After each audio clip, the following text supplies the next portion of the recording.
संस्थान यानी Indian institutes of technology, short में इसे बोल देते हैं IIT, भारतीय प्रौद्योगिकी संस्थान IITs। तो IIT विशेष वित्त और प्रशासन के साथ स्वायत्त इंजीनियरिंग, विज्ञान और प्रबंधन संस्थानों का एक समूह होता है। एक समूह होता है किन किन का? जो स्वायत्त कॉलेज होते हैं, इंजीनियरिंग से संबंधित, विज्ञान से और प्रबंधन से संबंधित, ये एक समूह होता है इन कॉलेजों का। तो यह इंजीनियरिंग की शिक्षा और अनुसंधान के लिए सर्वोच्च संस्थान है। यहाँ पे क्या है? इंजीनियरिंग की शिक्षा दी जाती है और इंजीनियरिंग से संबंधित रिसर्च के लिए सर्वोच्च संस्थान होते हैं। सर्वप्रथम स्थापित होने वाले भारतीय प्रौद्योगिकी संस्थान यानी IITs में सबसे पहले है खड़गपुर, जो सबसे पहले स्थापित किया गया था भारत में, और ये 1951 में स्थापित किया गया था। ये सबसे पहले, ठीक है। ये क्वेश्चन बन सकता है कि भारत में सर्वप्रथम कौन सा IIT स्थापित किया गया था, तो वो है खड़गपुर, और इसका जो ईयर है वो है 1951। इसके बाद में रुड़की आ गया, उसके बाद में मद्रास, बम्बई, दिल्ली, गुवाहाटी, इस तरह से बहुत सारे IITs बाद में भारत में बन गए, ठीक है। तो IITs में प्रवेश के लिए, एक एंट्रेंस एग्जाम के लिए एक संयुक्त प्रवेश परीक्षा होती है, ठीक है, जिसे कि IIT JEE कहा जाता है, IIT JEE से कहा जाता है, IIT JEE, ठीक है। तो ये याद रखना, ये इसकी एंट्रेंस एग्जाम है, ठीक है, एक संयुक्त प्रवेश परीक्षा होती है। अगर हम बात करें वर्तमान में कितने IITs है भारत में, तो इस टाइम पे भारत में 23 IITs है। कितने हैं इस टाइम पे? 23 IITs हैं। 23 भारतीय प्रौद्योगिकी संस्थान है इस समय भारत में, जिनमें से प्रमुख है। तो इनमें से मैं कुछ लिस्ट बताती हूँ आपको, ये थोड़ा आप ध्यान से सुनना है। तो एक सूची है जिसके बारे में अभी हम जानेंगे। सबसे पहले है भारतीय प्रौद्योगिकी संस्थान कानपुर, उसके बाद में है भारतीय प्रौद्योगिकी संस्थान बॉम्बे, नेक्स्ट है भारतीय प्रौद्योगिकी संस्थान रुड़की, उसके बाद में है भारतीय प्रौद्योगिकी संस्थान भुवनेश्वर, नेक्स्ट है भारतीय प्रौद्योगिकी संस्थान बिहाली, उसके बाद में है भारतीय प्रौद्योगिकी संस्थान त्रिपुटी, नेक्स्ट है भारतीय प्रौद्योगिकी संस्थान गोवा, उसके बाद में है भारतीय प्रौद्योगिकी संस्थान बनारस हिंदू विश्वविद्यालय वाराणसी, ओके। इसके बाद में नेक्स्ट है भारतीय प्रौद्योगिकी संस्थान रोपड़, नेक्स्ट है भारतीय प्रौद्योगिकी संस्थान पलक्कड़, उसके बाद में भारतीय प्रौद्योगिकी संस्थान पटना, नेक्स्ट है भारतीय प्रौद्योगिकी संस्थान मंडी, नेक्स्ट है भारतीय प्रौद्योगिकी संस्थान मद्रास, उसके बाद में भारतीय प्रौद्योगिकी संस्थान खड़गपुर, उसके बाद में भारतीय प्रौद्योगिकी संस्थान जोधपुर, नेक्स्ट है भारतीय प्रौद्योगिकी संस्थान इंदौर, उसके बाद में भारतीय प्रौद्योगिकी संस्थान हैदराबाद, नेक्स्ट है भारतीय प्रौद्योगिकी संस्थान गुवाहाटी, नेक्स्ट है भारतीय प्रौद्योगिकी संस्थान गांधीनगर, और उसके बाद में भारतीय प्रौद्योगिकी संस्थान दिल्ली। तो इसमें से कुछ प्रमुख हैं जिनको जो बार बार इसमें एग्जाम में पूछा जा सकता है, जैसे कि IIT दिल्ली हो गया, IIT खड़गपुर हो गया, IIT रुड़की हो गया, ठीक है। तो इनसे एग्जाम काफ़ी ज़्यादा आते हैं। एक बार फिर से इन्हें रिवाइज कर लेते हैं। सबसे पहले भारतीय प्रौद्योगिकी संस्थान कानपुर, भारतीय प्रौद्योगिकी संस्थान बॉम्बे, भारतीय प्रौद्योगिकी संस्थान रुड़की, उसके बाद में भारतीय प्रौद्योगिकी संस्थान भुवनेश्वर, नेक्स्ट है भारतीय प्रौद्योगिकी संस्थान बिहाली, उसके बाद में है भारतीय प्रौद्योगिकी संस्थान त्रिपुटी, नेक्स्ट है भारतीय प्रौद्योगिकी संस्थान गोवा, उसके बाद में भारतीय प्रौद्योगिकी संस्थान बनारस हिंदू विश्वविद्यालय वाराणसी, उसके बाद में भारतीय प्रौद्योगिकी संस्थान रोपड़, नेक्स्ट है भारतीय प्रौद्योगिकी संस्थान पलक्कड़, उसके बाद में है भारतीय प्रौद्योगिकी संस्थान पटना। मैं इसलिए बता रही हूँ आपको, यहाँ से एग्जाम में जो पूछ लिए जाते क्वेश्चन कि कौन सा इसमें से IIT है, कौन सा नहीं है, ठीक है। तो आप ये जो जगह है इनके नाम से ही आप जान सकते हैं कि कौन सा इसमें IITs है। नेक्स्ट है भारतीय प्रौद्योगिकी संस्थान पटना, उसके बाद में भारतीय प्रौद्योगिकी संस्थान मंडी, उसके बाद में है भारतीय प्रौद्योगिकी संस्थान मद्रास, नेक्स्ट है भारतीय प्रौद्योगिकी संस्थान खड़गपुर, उसके बाद में भारतीय प्रौद्योगिकी संस्थान जोधपुर, नेक्स्ट है भारतीय प्रौद्योगिकी संस्थान इंदौर, उसके बाद में भारतीय प्रौद्योगिकी संस्थान हैदराबाद, नेक्स्ट है भारतीय प्रौद्योगिकी संस्थान गुवाहाटी, उसके बाद में भारतीय प्रौद्योगिकी संस्थान गांधीनगर, और सबसे लास्ट है भारतीय प्रौद्योगिकी संस्थान दिल्ली, ओके। तो ये आपके हो गए IIT। इसके बाद में हम देखते हैं भारतीय सूचना प्रौद्योगिकी संस्थान यानी IIIT के बारे में। सो फ्रेंड्स, इसके बाद में हमारा नेक्स्ट टॉपिक है भारतीय सूचना प्रौद्योगिकी संस्थान यानी Indian institutes of information technology. इन्हें हम शॉर्ट में IIIT भी बोल देते हैं। तो IIIT विशेष वित्त पोषण और प्रशासन के साथ में स्वायत्त सूचना प्रौद्योगिकी उन्मुख संस्थानों का एक समूह होता है। किन किन का? जो भी ये संस्थान स्वायत्त होते हैं किस क्षेत्र में? सूचना प्रौद्योगिकी क्षेत्र में, उनका एक समूह होता है। और इनकी जो आवश्यकता थी, इन्हें क्यों स्थापित किया गया था? इन्हें इसलिए स्थापित किया गया था कि जो सूचना प्रौद्योगिकी क्षेत्र में मानव संसाधनों की कमी हो रही थी, उनको पूरा करने के लिए इसे स्थापित किया गया था। किसको? IIIT को स्थापित किया गया था। अगर बात करें हम वर्तमान में इनकी स्थिति की कि वर्तमान में कितने IIIT है इंडिया में, तो वो हैं इस समय 23 IIIT इस समय उपलब्ध है हमारे इंडिया में। ठीक है, तो आप ये संख्या याद रखना इनकी। इसके अलावा कुछ महत्वपूर्ण IIIT है जो कि आपके एग्जाम के पॉइंट ऑफ व्यू से काफ़ी ज़्यादा इंपॉर्टेंट है। मैं इनका आपको नाम बता देती हूँ। सबसे पहले हमारा भारतीय सूचना प्रौद्योगिकी संस्थान जो कि इलाहाबाद में स्थित है। सेकंड है अटल बिहारी वाजपेयी भारतीय सूचना प्रौद्योगिकी और प्रबंधन संस्थान, ये ग्वालियर में स्थित है। जो क्वेश्चन बनते हैं वो इस तरह बनते हैं, आपको कोई भी संस्थान का नाम दे दिया जाएगा और उसकी मतलब आपको पूछा जाएगा कि ये कहाँ पर स्थित है। ठीक है, इसके बाद में थर्ड आपका पंडित द्वारका प्रसाद मिश्रा भारतीय सूचना प्रौद्योगिकी संस्थान डिजाइन और मैन्युफैक्चरिंग, ये जबलपुर में स्थित है। कहाँ पर? जबलपुर में स्थित है ये। इसके बाद में नेक्स्ट है भारतीय सूचना प्रौद्योगिकी संस्थान डिजाइन और मैन्युफैक्चरिंग, ये कांचीपुरम में स्थित है। एक बार फिर से देख लेते हैं। सबसे पहले हमारा भारतीय सूचना प्रौद्योगिकी संस्थान, ये इलाहाबाद में स्थित है। नेक्स्ट है अटल बिहारी वाजपेयी भारतीय सूचना प्रौद्योगिकी और प्रबंधन संस्थान, ये है ग्वालियर में स्थित। तो आपको जहाँ भी अटल बिहारी वाजपेयी के नाम से ये मिले IIIT, तो ये ग्वालियर में स्थित है। इसके बाद में नेक्स्ट है पंडित द्वारका प्रसाद मिश्रा भारतीय सूचना प्रौद्योगिकी संस्थान डिजाइन और मैन्युफैक्चरिंग, तो ये जबलपुर में स्थित है। इसके बाद में नेक्स्ट है भारतीय सूचना प्रौद्योगिकी संस्थान डिजाइन और मैन्युफैक्चरिंग, ये कांचीपुरम में स्थित है। तो ये तो हो गई आपकी IIIT। इसके बाद में हम बात करते हैं योजना और वास्तुकला के लिए स्कूल। इन्हें हम बोलते हैं school of planning and architecture यानी SPA, शॉर्ट में हम बोल देते हैं इनको SPA, school of planning and architecture. तो ये क्या होता है इनके बारे में थोड़ा सा जान लेते हैं। तो SPA MHRD मंत्रालय यानी जो मानव संसाधन विकास मंत्रालय भारत सरकार है उसके द्वारा इसे स्थापित किया गया था। और किस उद्देश्य से इसे स्थापित किया गया था?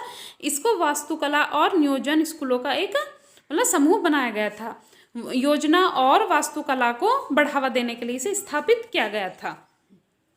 तो school of planning and architecture, इसकी सबसे पहले शुरुआत दिल्ली में हुई थी। कब हुई थी इसकी? 1941 में इसकी शुरुआत हुई थी।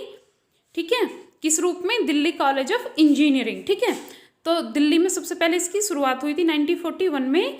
इसका पहले नाम था दिल्ली कॉलेज ऑफ इंजीनियरिंग, बाद में इसे दिल्ली टेक्नोलॉजी यूनिवर्सिटी यानी DTU के आर्किटेक्चर डिपार्टमेंट के रूप में इसे बदल दिया गया। ठीक है, तो बाद में इसे किसके रूप में बदल दिया गया? दिल्ली टेक्नोलॉजी यूनिवर्सिटी यानी DTU के आर्किटेक्चर डिपार्टमेंट के रूप में इसे चेंज कर दिया गया, इसका नाम चेंज कर दिया गया।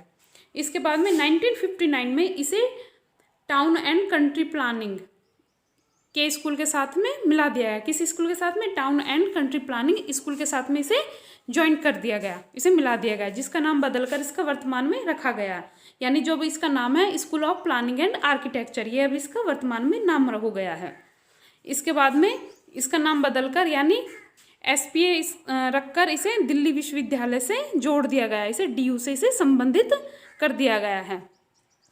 यह जो स्कूल है school of planning and architecture, यह जो स्टूडेंट्स हैं उनको PG और UG दोनों की स्नातक और स्नातकोत्तर दोनों स्तरों पर यह पढ़ाई कराता है। ठीक है, दोनों स्तरों पर इसमें अध्ययन होता है, जिसमें कि क्या क्या इनके पाठ्यक्रम होते हैं। एक तो नियोजन होता है, वास्तुकला और डिजाइन, ये इनका पाठ्यक्रम होता है, ये इनका सिलेबस होता है। ठीक है, तो इन्हीं चीज़ों के बारे में यहाँ पर अध्ययन कराया जाता है स्टूडेंट्स को।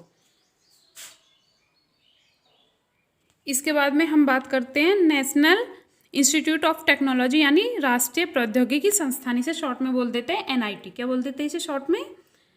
NIT। ठीक है, तो आप ये याद रखना। तो ये क्या होते हैं ये संस्थान? एनआईटी इंजीनियरिंग, विज्ञान, प्रौद्योगिकी और प्रबंधन स्कूलों का एक समूह होता है। किन किन का? ये इंजीनियरिंग स्कूल जो होते हैं, जो कॉलेज होते हैं इंजीनियरिंग, इसके अलावा जो साइंस से संबंधित जो कॉलेज होते हैं, प्रौद्योगिकी से संबंधित जो भी कॉलेज होते हैं, और प्रबंधन यानी मैनेजमेंट से संबंधित जो भी स्कूल होते हैं, ये उन सभी का एक समूह होता है। ठीक है, जिसे पहले क्षेत्रीय इंजीनियरिंग कॉलेज के रूप में इन्हें स्थापित किया गया था। ठीक है, क्या? क्षेत्रीय इंजीनियरिंग कॉलेज यानी रीजनल इंजीनियरिंग कॉलेज के रूप में इन्हें स्थापित किया गया था, जिसका कि नाम बदलकर 2003 में इनका नाम बदलकर क्या कर दिया गया? राष्ट्रीय प्रौद्योगिकी संस्थान यानी एनआईटी इनका नाम रख दिया गया। तो एनआईटी को संचालित करने वाला नवीनतम अधिनियम राष्ट्रीय प्रौद्योगिकी संस्थान 2007 है। ठीक है, मतलब क्षेत्रीय इंजीनियरिंग कॉलेज से इसका नाम बदलकर 2003 में क्या रख दिया गया? National institute of technology. वो क्या है? एक सेकेंड। यह एक राष्ट्रीय महत्व का संस्थान होता है। ठीक है, क्या होता है? एक राष्ट्रीय महत्व के संस्थान होते हैं, जिन्हें कि 2007 में किसके द्वारा? नवीनतम अधिनियम राष्ट्रीय प्रौद्योगिकी संस्थान 2007 के तहत इसे राष्ट्रीय महत्व के विषय के संस्थान इसे घोषित कर दिया गया। अगर बात करें हम वर्तमान में कितने हैं भारत में एनआईटी, तो इस समय भारत में 31 यानी 31 एनआईटी हैं। कितने हैं? 31। ठीक है, इनकी संख्या इस टाइम इतनी है भारत में। तो ये तो हो गया हमारा एनआईटी। अब नेक्स्ट है हमारा आईआईएम यानी भारतीय प्रबंधन संस्थान। इनके बारे में थोड़ा सा जान लेते हैं। तो ये कौन से संस्थान होते हैं? इन संस्थानों में जो बिजनेस से संबंधित जो भी स्टडी होती है वो कराई जाती है। बिजनेस से संबंधित जो भी अध्ययन होता है वो यहाँ पर कराया जाता है। तो आईआईएम भारत सरकार के द्वारा बनाए गए बिजनेस स्कूलों का एक समूह है। किनका? बिजनेस स्कूलों का एक समूह है। क्या? आईआईएम। ठीक है, तो आईआईएम पंजीकृत सोसाइटीज़ हैं जो कि उनके संबंधित बोर्ड ऑफ गवर्नर्स द्वारा शासित होती है। किन के द्वारा शासित होती है? बोर्ड ऑफ गवर्नर्स के द्वारा ये शासित होती है। आईआईएम की स्थापना योजना आयोग की सिफारिश के आधार पर हुई थी। तो एक क्वेश्चन बन सकता है कि आईआईएम की स्थापना की सिफारिश किसके द्वारा की गई थी? ठीक है, तो ये कोई व्यक्ति नहीं थे, ये पूरा आयोग था, योजना आयोग। ठीक है, तो उसकी सिफारिश के आधार पर इसकी जो स्थापना हुई थी। और किन के द्वारा की गई थी इसकी स्थापना? जो कि हमारे पहले प्रधानमंत्री थे, उनके द्वारा इनकी स्थापना की गई थी, पंडित जवाहरलाल नेहरू के द्वारा। ठीक है, फिर से देखते हैं। आईआईएम की स्थापना योजना आयोग की सिफारिश के आधार पर भारत के पहले प्रधानमंत्री पंडित जवाहरलाल नेहरू के द्वारा इसे शुरू किया गया था। ठीक है, वर्तमान में अगर देखें कितने हैं भारत में, तो इस समय भारत में 20 आईआईएम उपलब्ध है। ठीक है, कितने हैं इस समय भारत में? 20 आईआईएम। तो यहाँ पर कुछ भारतीय प्रबंधन संस्थान की एक लिस्ट दी गई है जो कि आपके एग्जाम के पॉइंट ऑफ व्यू से काफ़ी ज़्यादा इंपॉर्टेंट हो सकते हैं। तो इनके बारे में थोड़ा सा जान लेते हैं। सबसे पहले भारतीय प्रबंधन संस्थान कलकत्ता, ये 13 नवंबर 1961 को स्थापित हुआ था और ये देश का पहला आईआईएम था। ठीक है, क्या था? भारत का पहला आईआईएम यानी भारतीय प्रबंधन संस्थान, जो कि कलकत्ता में स्थित है। और इसकी स्थापना कब हुई थी? 13 नवंबर 1961 को। नेक्स्ट है इंडियन इंस्टीट्यूट ऑफ मैनेजमेंट, ये अहमदाबाद में स्थित है और इसकी जो स्थापना हुई थी वो 16 दिसंबर 1961 को हुई थी। ठीक है, और ये देश का दूसरा आईआईएम है। ठीक है, तो आप ये याद रखना, ऐसे सीरियल वाइज इन्हें याद रखना। पहला कौन सा? कलकत्ता आईआईएम, सेकंड कौन सा? अहमदाबाद। ठीक है, उसके बाद में थर्ड है हमारा इंडियन इंस्टीट्यूट ऑफ मैनेजमेंट, ये बेंगलोर में स्थित है। ठीक है, और ये स्थापित किया जाने वाला तीसरा आईआईएम है जिसे कि 1973 में स्थापित किया गया था। 1973 में इसे सेटअप किया गया था। यह मुख्य कंपाइल बाइलैकी बेंगलोर में स्थित है। ठीक है, इसके बाद में नेक्स्ट है भारतीय प्रबंधन संस्थान जो कि लखनऊ में स्थित है और ये हमारे देश का 4th आईआईएम है। ठीक है, चौथा है ये कौन सा? भारतीय प्रबंधन संस्थान लखनऊ, ये याद रखना। इसके बाद में नेक्स्ट है इंडियन इंस्टीट्यूट ऑफ मैनेजमेंट जो कि कोझिकोड में स्थित है। ठीक है, केरल कोझिकोड में स्थित है और ये देश का 5वां आईआईएम है जिसे कि 1996 में से स्थापित किया गया था। 1996 में से स्थापित किया गया था और 1997 में छात्रों का इसमें पहला बैच शुरू किया गया था। आईआईएम कोझिकोड एशिया का पहला संस्थान था जिसने कि कार्यकारी अधिकारियों के लिए प्रबंधन में दूरस्थ शिक्षा कार्यक्रम की पेशकश की। तो ये काफ़ी ज़्यादा इंपॉर्टेंट फैक्ट हो सकता है आपके लिए कि यहाँ पे जो है दूरस्थ शिक्षा यानी डिस्टेंस लर्निंग की भी यहाँ पे जो पेशकश की गई थी, ये प्रोग्राम बनाया गया था और यह ऐसा करने वाला एशिया का पहला संस्थान है, पूरी एशिया का पहला संस्थान है। कौन सा? कोझिकोड। ठीक है, भारत का तो पहला संस्थान है ही, साथ ये एशिया का भी पहला संस्थान है जिसने कि डिस्टेंस लर्निंग एजुकेशन की शुरुआत की। तो काफ़ी ज़्यादा इंपॉर्टेंट हो जाता है इस पॉइंट से आपके लिए। नेक्स्ट है इसमें भारतीय प्रबंधन संस्थान इंदौर, यह देश का छठा IIM है। ठीक है, जो कि 1996 में स्थापित किया गया था, याद रखना आपको। ठीक है, कौन सा? भारतीय प्रबंधन संस्थान इंदौर, जो कि देश का छठा है और यह 1996 में 1996 में से स्थापित किया गया था। इसके बाद में हमारा आ गया भारतीय प्रबंधन संस्थान शिलोंग। ठीक है, जिसे कि राजीव गांधी भारतीय प्रबंधन संस्थान के रूप में भी जाना जाता है। इसका नाम क्या है? भारतीय प्रबंधन संस्थान, इसे शिलोंग, और इसे क्या है? राजीव गांधी भारतीय प्रबंधन संस्थान के रूप में भी जाना जाता है। इसके दो नाम है, एक तो भारतीय प्रबंधन संस्थान शिलोंग है, दूसरा क्या है? राजीव गांधी भारतीय प्रबंधन संस्थान। ठीक है, इसे इस रूप में भी जाना जाता है। तो यह भारत सरकार के 2005 के फैसले के बाद में स्थापित किया गया था। इसे कब स्थापित किया गया था? 2005 में स्थापित किया गया था और इसे 7वां देश का IIM बना दिया गया था। ठीक है, ये 7th है। ठीक है, इसका नंबर क्या है? 7th है। संस्थान की आधारशिला 1 दिसंबर 2007 को रखी गई थी। मतलब स्थापित तो इसे पहले कर दिया गया था, लेकिन जो इसकी आधारशिला रखी गई थी वो 1 दिसंबर 2007 को रखी गई थी। और क्या है, 2008-9 से इसका शैक्षणिक सत्र शुरू हो गया था। यहाँ पे 2008-9 से यहाँ पे जो स्टडी आरंभ हो गई थी यहाँ पर। ठीक है, इसके बाद में हमारा नेक्स्ट है भारतीय प्रबंधन संस्थान रोहतक। ये हमारे देश का 8वां IIM है, यानी इंडियन इंस्टीट्यूट ऑफ मैनेजमेंट है। ठीक है, जो कि 2010 से 11 में स्थापित 6 IIM में पहला था। जो मतलब 2010-11 में 6 IIM बनाए गए थे भारत सरकार के द्वारा, जिसमें कि ये पहला था। कौन सा? भारतीय प्रबंधन संस्थान रोहतक। इसके बाद में नेक्स्ट है हमारा भारतीय प्रबंधन संस्थान रांची।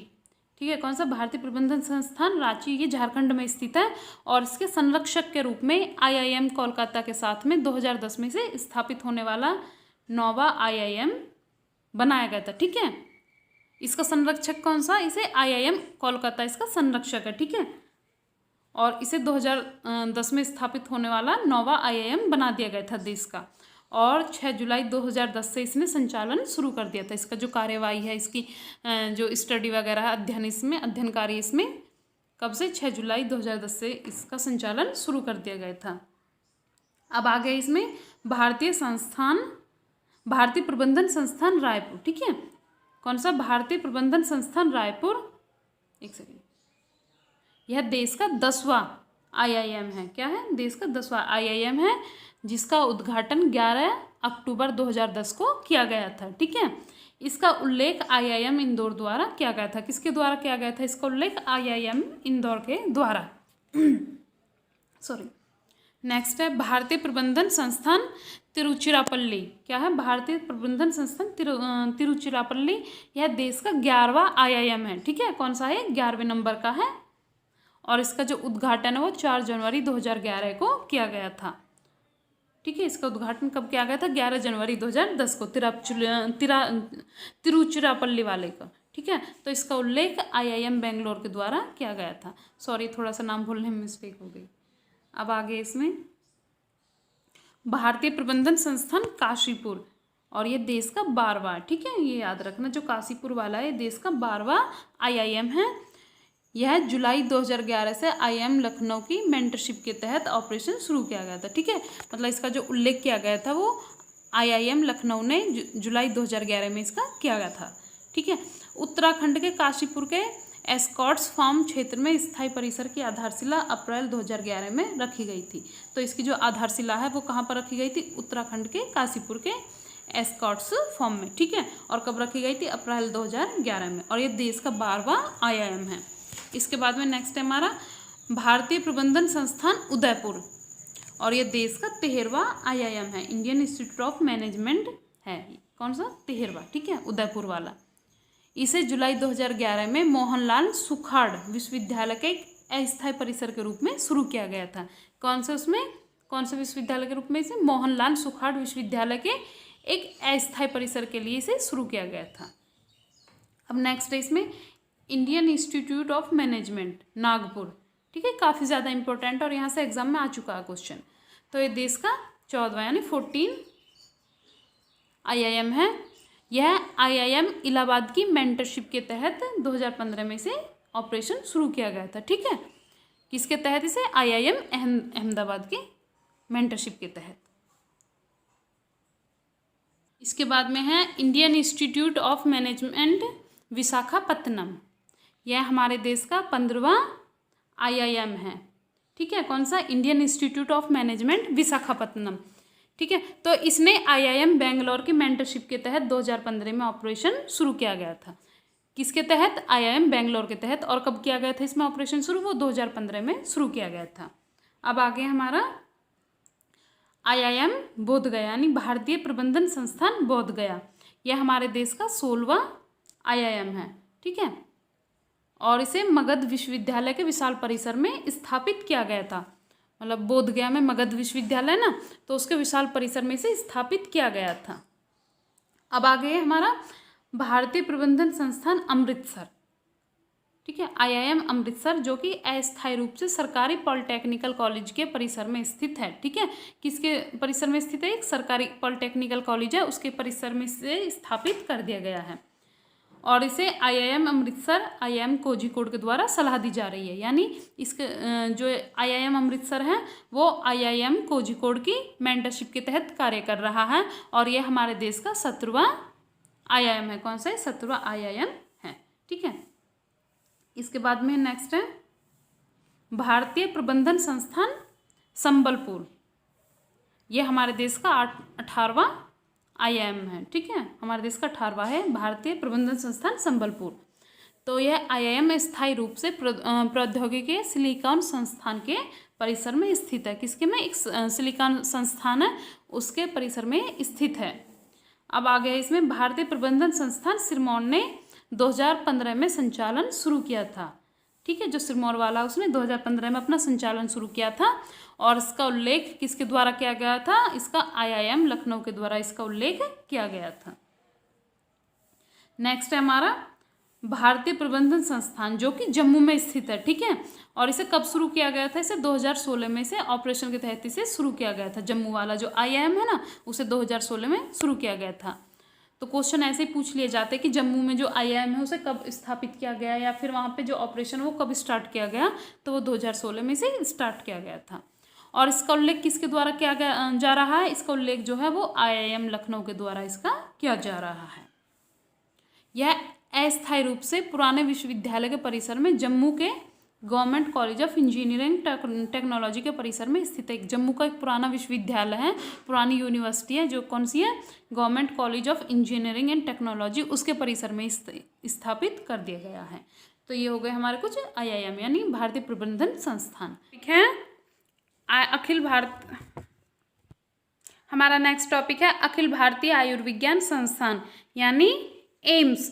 तो क्या है इसकी फुल फॉर्म? सबसे पहले हमारा नेक्स्ट टॉपिक है अखिल भारतीय आयुर्विज्ञान संस्थान यानी एम्स।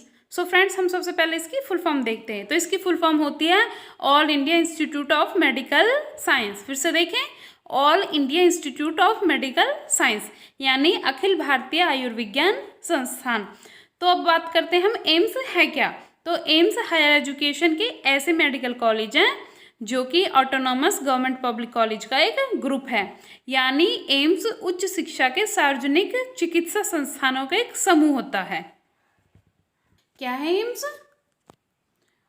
उच्च शिक्षा के स्वायत्त सार्वजनिक मेडिकल कॉलेज का एक समूह होता है। इसमें क्या है? बहुत सारे कॉलेज का एक समूह होता है जो कि देशों में मेडिकल से संबंधित शिक्षा प्रदान करते हैं, ठीक है। तो देश का जो सबसे प्रमुख एम्स माना जाता है, सबसे पुराना जो माना जाता है, वो एम्स नई दिल्ली को माना जाता है, ठीक है।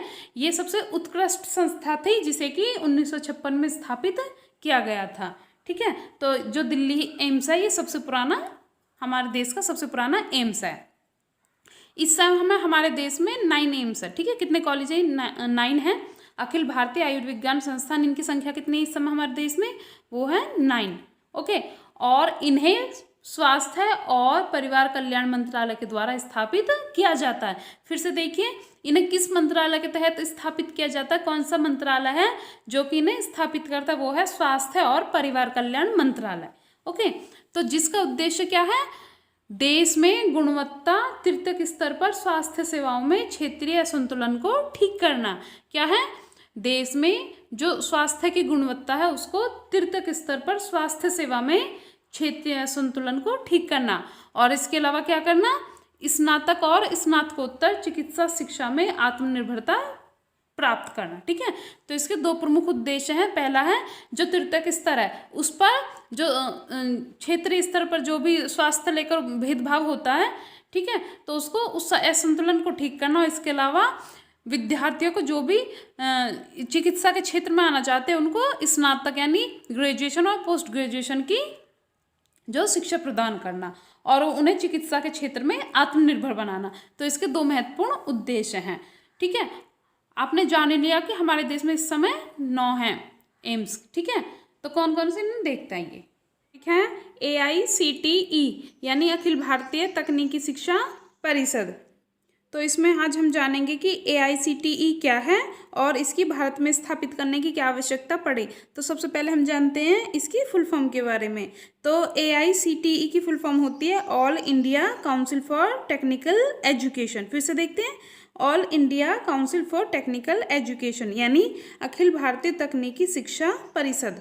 तो AICTE की भारत में तकनीकी शिक्षा का एक वाइड सिनेरियो है। क्या एक वाइड सिनेरियो है, वृद्ध परिदर्शक, जिसमें कि बहुत सारी चीज़ें आती है, जैसे कि इंजीनियरिंग हो गया, टेक्नोलॉजी हो गया, वास्तुकला हो गया, टाउन प्लानिंग हो गया, इसके अलावा मैनेजमेंट है, फार्मेसी है, अप्लाइड आर्ट्स एंड क्राफ्ट हो गया, होटल मैनेजमेंट, ये सभी इसी के अंतर्गत आते हैं। और ये क्या है, AICTE इसके अंतर्गत डिग्री या डिप्लोमा वगैरह ये प्रदान करते हैं। तो अखिल भारतीय तकनीकी शिक्षा परिषद यानी AICTE ये क्या है, ये उच्च शिक्षा विभाग मानव संसाधन विकास मंत्रालय के तहत वैधानिक निकाय है। क्या है ये एक उच्च शिक्षा विभाग है, ठीक है, जो कि मानव संसाधन विकास मंत्रालय के तहत आता है। ठीक है, उसके अंतर्गत ये कार्य करता है और ये एक वैधानिक निकाय है। ठीक है, तो क्वेश्चन बन सकता है कि ये वैधानिक निकाय है संवैधानिक, तो ये वैधानिक निकाय है, ये याद रखना आप लोग। और तकनीकी शिक्षा के लिए एक राष्ट्रीय स्तर की एक परिषद है, ये सबसे इंपॉर्टेंट है कि AICTE क्या है, ये तकनीकी शिक्षा के लिए एक राष्ट्रीय स्तर की परिषद है। फिर से देखते हैं, अखिल भारतीय तकनीकी शिक्षा परिषद यानी AICTE उच्च शिक्षा विभाग मानव संसाधन विकास मंत्रालय के तहत एक वैधानिक निकाय है। ठीक है, और यह भारत में तकनीकी शिक्षा के लिए एक राष्ट्रीय स्तर की एक परिषद है। यह नवंबर 1945 में पहली बार एक सलाहकार निकाय के रूप में स्थापित की गई थी। ठीक है, कब किया गया था इसे स्थापित, इसे नवंबर 1945 में, ठीक है, नवंबर 1945 में इसे स्थापित किया गया था। किस तरह से, एक सलाहकारी निकाय के रूप में, एक एडवाइजरी निकाय के रूप में। ठीक है, ये पहले एडवाइस देती थी। ठीक है, और बाद में 1987 में यानी 1987 में संसद के एक अधिनियम के द्वारा इसे वैधानिक दर्जा दे दिया गया। पहले क्या था, एक ये सिर्फ एक सलाहकारी परिषद थी। ठीक है, ये सिर्फ एडवाइस दे सकती थी, इसे कोई भी कानूनी दर्जा प्राप्त नहीं था। लेकिन बाद में क्या है, 1987 में संसद में कानून बनाकर इसे वैधानिक दर्जा प्रदान कर दिया गया। अब बात करते हैं इसका मुख्यालय क्या, तो इसका मुख्यालय जो है वो नई दिल्ली में स्थित है। कहाँ पर है इसका मुख्यालय, नई दिल्ली में स्थित है। और इसके 7 क्षेत्रीय कार्यालय है। ठीक है, 7 इसके क्षेत्रीय कार्यालय हैं। बाद में एक और भी बन गया हैदराबाद में, तो अब इसके टोटल हो गए 8 कार्यालय। ठीक है, 8 क्षेत्रीय कार्यालय यानी इसके 8 ब्रांच है, जो कि कोलकाता, चेन्नई, कानपुर, मुंबई, चंडीगढ़, भोपाल और बेंगलोर में। ठीक है, और अभी हाल में जो बनी है वो है हैदराबाद में। तो ये याद रखना आप, हैदराबाद।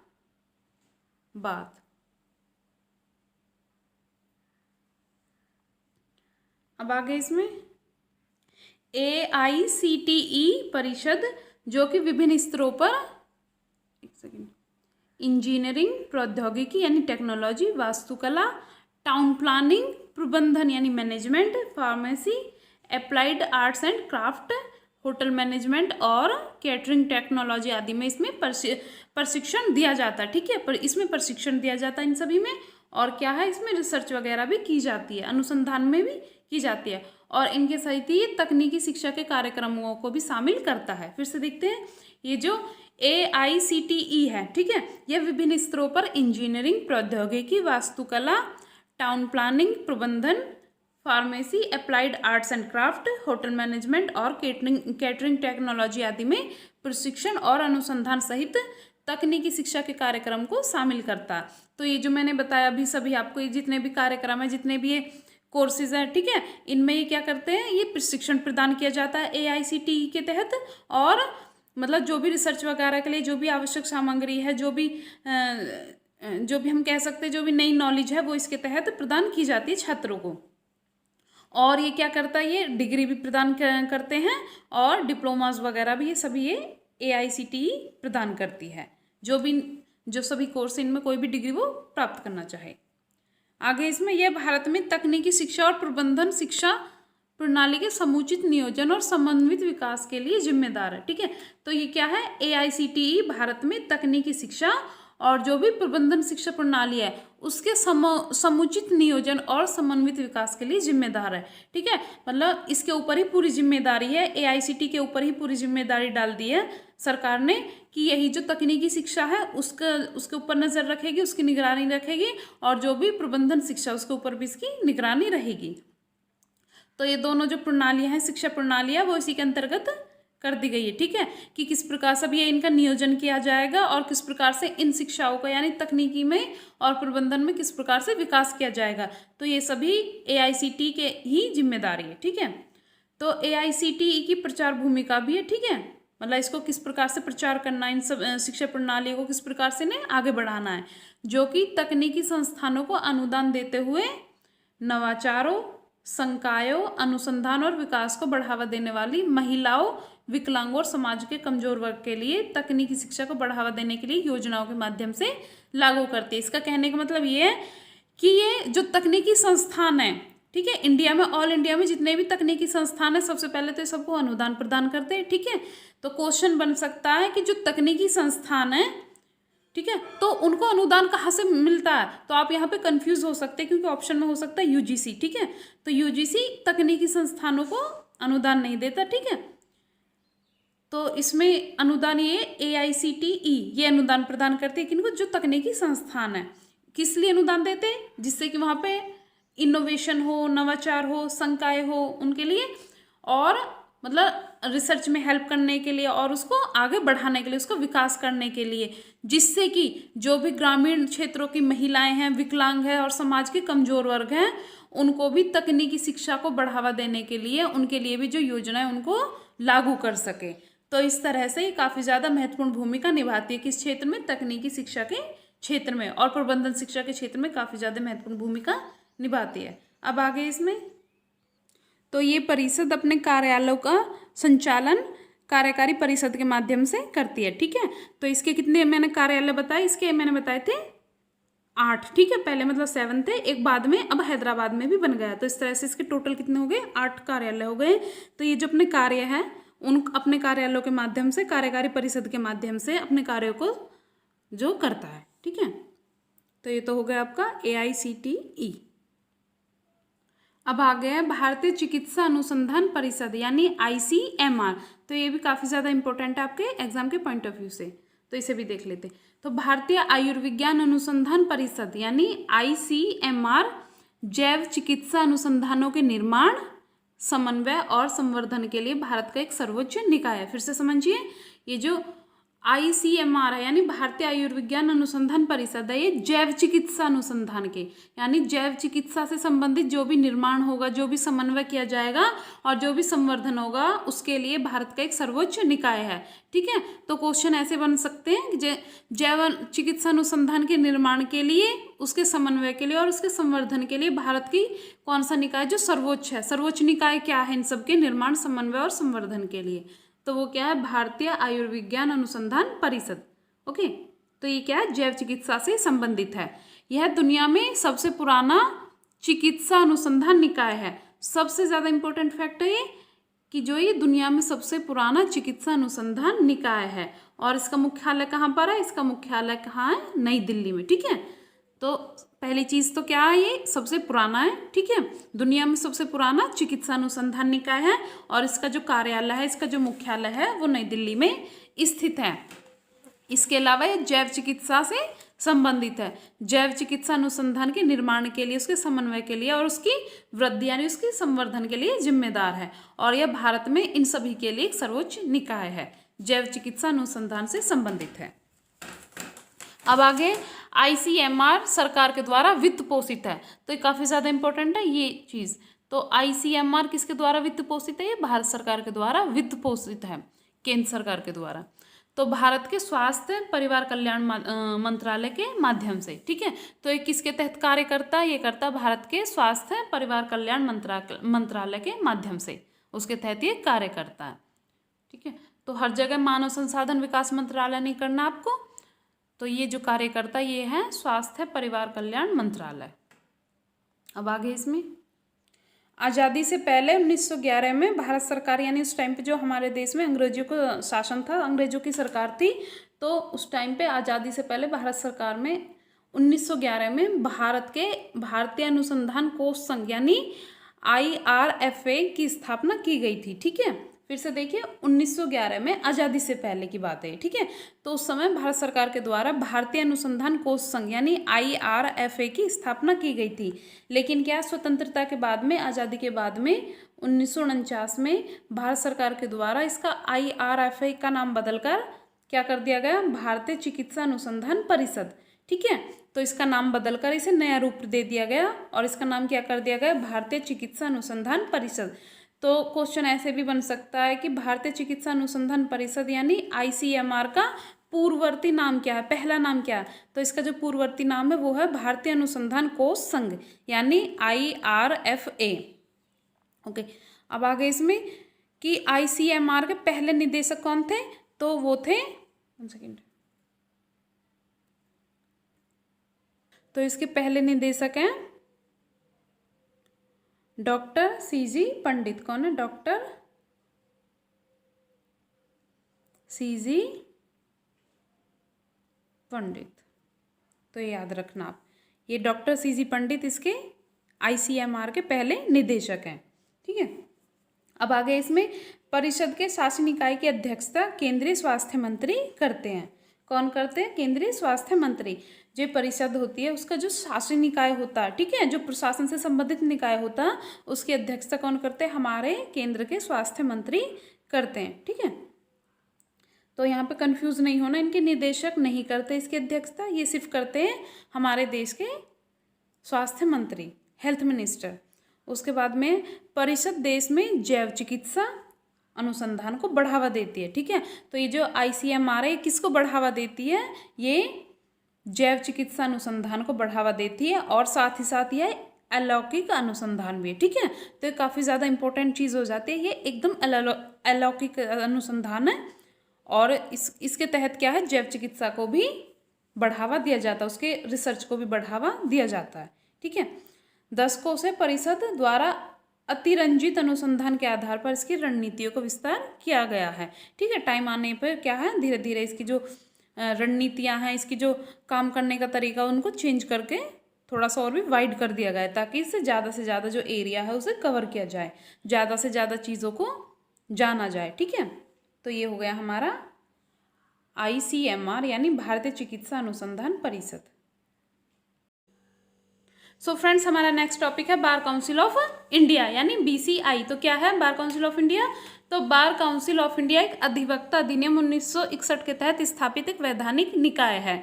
तो सबसे पहली चीज़ तो ये कि ये एक वैधानिक निकाय है। कैसा है, वैधानिक निकाय, ना कि संवैधानिक, ठीक है। और इसे किस एक्ट के तहत इसे स्थापित किया गया था, वो है अधिवक्ता अधिनियम 1961, ठीक है। इसके तहत इसे स्थापित किया गया था, यानी एडवोकेट्स एक्ट 1961 के तहत इसे स्थापित किया गया था और इसे वैधानिक यानी कानूनी निकाय है।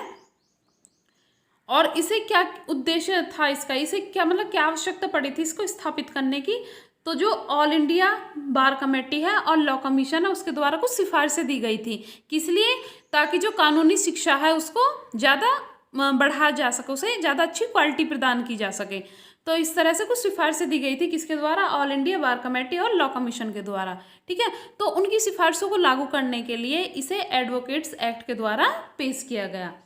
अधिवक्ता अधिनियम 1961 में इसे पेश किया गया। अब बात करें बार काउंसिल ऑफ इंडिया के मुख्यालय की, यानी इसके हेडक्वार्टर की, तो इसका जो मुख्यालय है वो नई दिल्ली में स्थित है। कहाँ पर है इसका मुख्यालय? नई दिल्ली में स्थित है। और ये क्या कराता है? तो यह भारत में कानूनी अभ्यास और कानूनी शिक्षा को विनियमित करता है, ठीक है। जो कानूनी अभ्यास होता है, मतलब लॉ से जो प्रैक्टिस करते हैं लोग, और इसके अलावा जो लॉ की डिग्री लेते हैं, जैसे ये LLB हो गया, LLM हो गया, तो इन सब को ये संचालित करता, विनियमित करता। कौन? बार काउंसिल ऑफ इंडिया, ठीक है। तो ये सब इसी के अंतर्गत आते हैं। अब बात करते हैं हम बार काउंसिल ऑफ इंडिया के सदस्यों के बारे में। तो इसके सदस्य कौन कौन होते हैं? तो इसके सदस्यों में भारत के वकील हैं उनके बीचों में से ही चुने जाते हैं। इसके सदस्य कौन होते हैं? जो भी भारत में वकील होते हैं उनको चुना जाता, ठीक है, कुछ को चुना जाता उनमें से, और वो भारतीय बार का प्रतिनिधित्व करते हैं, ठीक है। इसके अलावा बार काउंसिल ऑफ इंडिया में प्रत्येक राज्य बार काउंसिल से चुने हुए सदस्य होते हैं, यानी प्रत्येक राज्य की अपनी स्टेट बार काउंसिल होती है, ठीक है। तो वो उसके जितने भी सदस्य होते हैं उसमें से कुछ चुने हुए सदस्य बार काउंसिल ऑफ इंडिया में प्रतिनिधित्व करते हैं। क्या करते हैं वो? बार काउंसिल ऑफ इंडिया में भारत का जो प्रतिनिधित्व करते हैं प्रत्येक स्टेट बार काउंसिल से, राज्य बार काउंसिल से, ठीक है। कुछ चुने हुए सदस्य होते हैं। इसके अलावा भारत के अटॉर्नी जनरल और भारत के सॉलिसिटर जनरल जो कि इसके पदेन सदस्य होते हैं। कौन कौन? भारत के अटॉर्नी जनरल और भारत के सॉलिसिटर जनरल जो हैं वो इसके पदेन सदस्य होते हैं। तो ये काफ़ी ज़्यादा इंपॉर्टेंट फैक्ट है। तो बार काउंसिल के जो पदेन सदस्य होते हैं वो कौन कौन होते हैं? अटॉर्नी जनरल होते हैं, अटॉर्नी जनरल ऑफ इंडिया और सॉलिसिटर जनरल ऑफ इंडिया, तो ये इसके पदेन सदस्य होते हैं।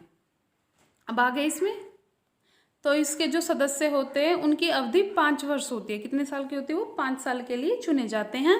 इसके अलावा परिषद अपने सदस्यों के बीच में से 2 साल की अवधि के लिए अपने स्वयं के अध्यक्ष और उपाध्यक्ष का चुनाव करती है। तो ये सबसे इम्पोर्टेंट चीज़ ये है इसमें कि जो ये परिषद होती है यानी BCI होती है, ये अपने सदस्यों के बीच में से ही, ठीक है, जो भी इसके सदस्य होते हैं, जो भी इसके मेंबर होते हैं उनमें से ही 2 साल के लिए, ठीक है। वैसे तो 5 साल की अवधि के लिए जो सदस्य चुने जाते हैं, लेकिन जो इसके मेंबर होते हैं, जो भी सदस्य होते हैं उनमें से 2 साल के लिए वो अध्यक्ष और उपाध्यक्ष का चुनाव कर लेते हैं, ठीक है।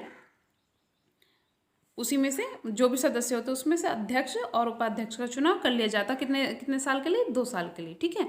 तो पूछा जा सकता है कि अध्यक्ष और उपाध्यक्ष का जो कार्यकाल है वो कितने वर्षों के लिए होता है? तो वो 2 वर्षों के लिए होता है। और जबकि सदस्यों का जो कार्यकाल होता है वो 5 वर्षों के लिए होता है। सदस्यों का होता है 5 वर्षों के लिए, और जो अध्यक्ष और उपाध्यक्ष होता है उसका होता है 2 वर्ष के लिए।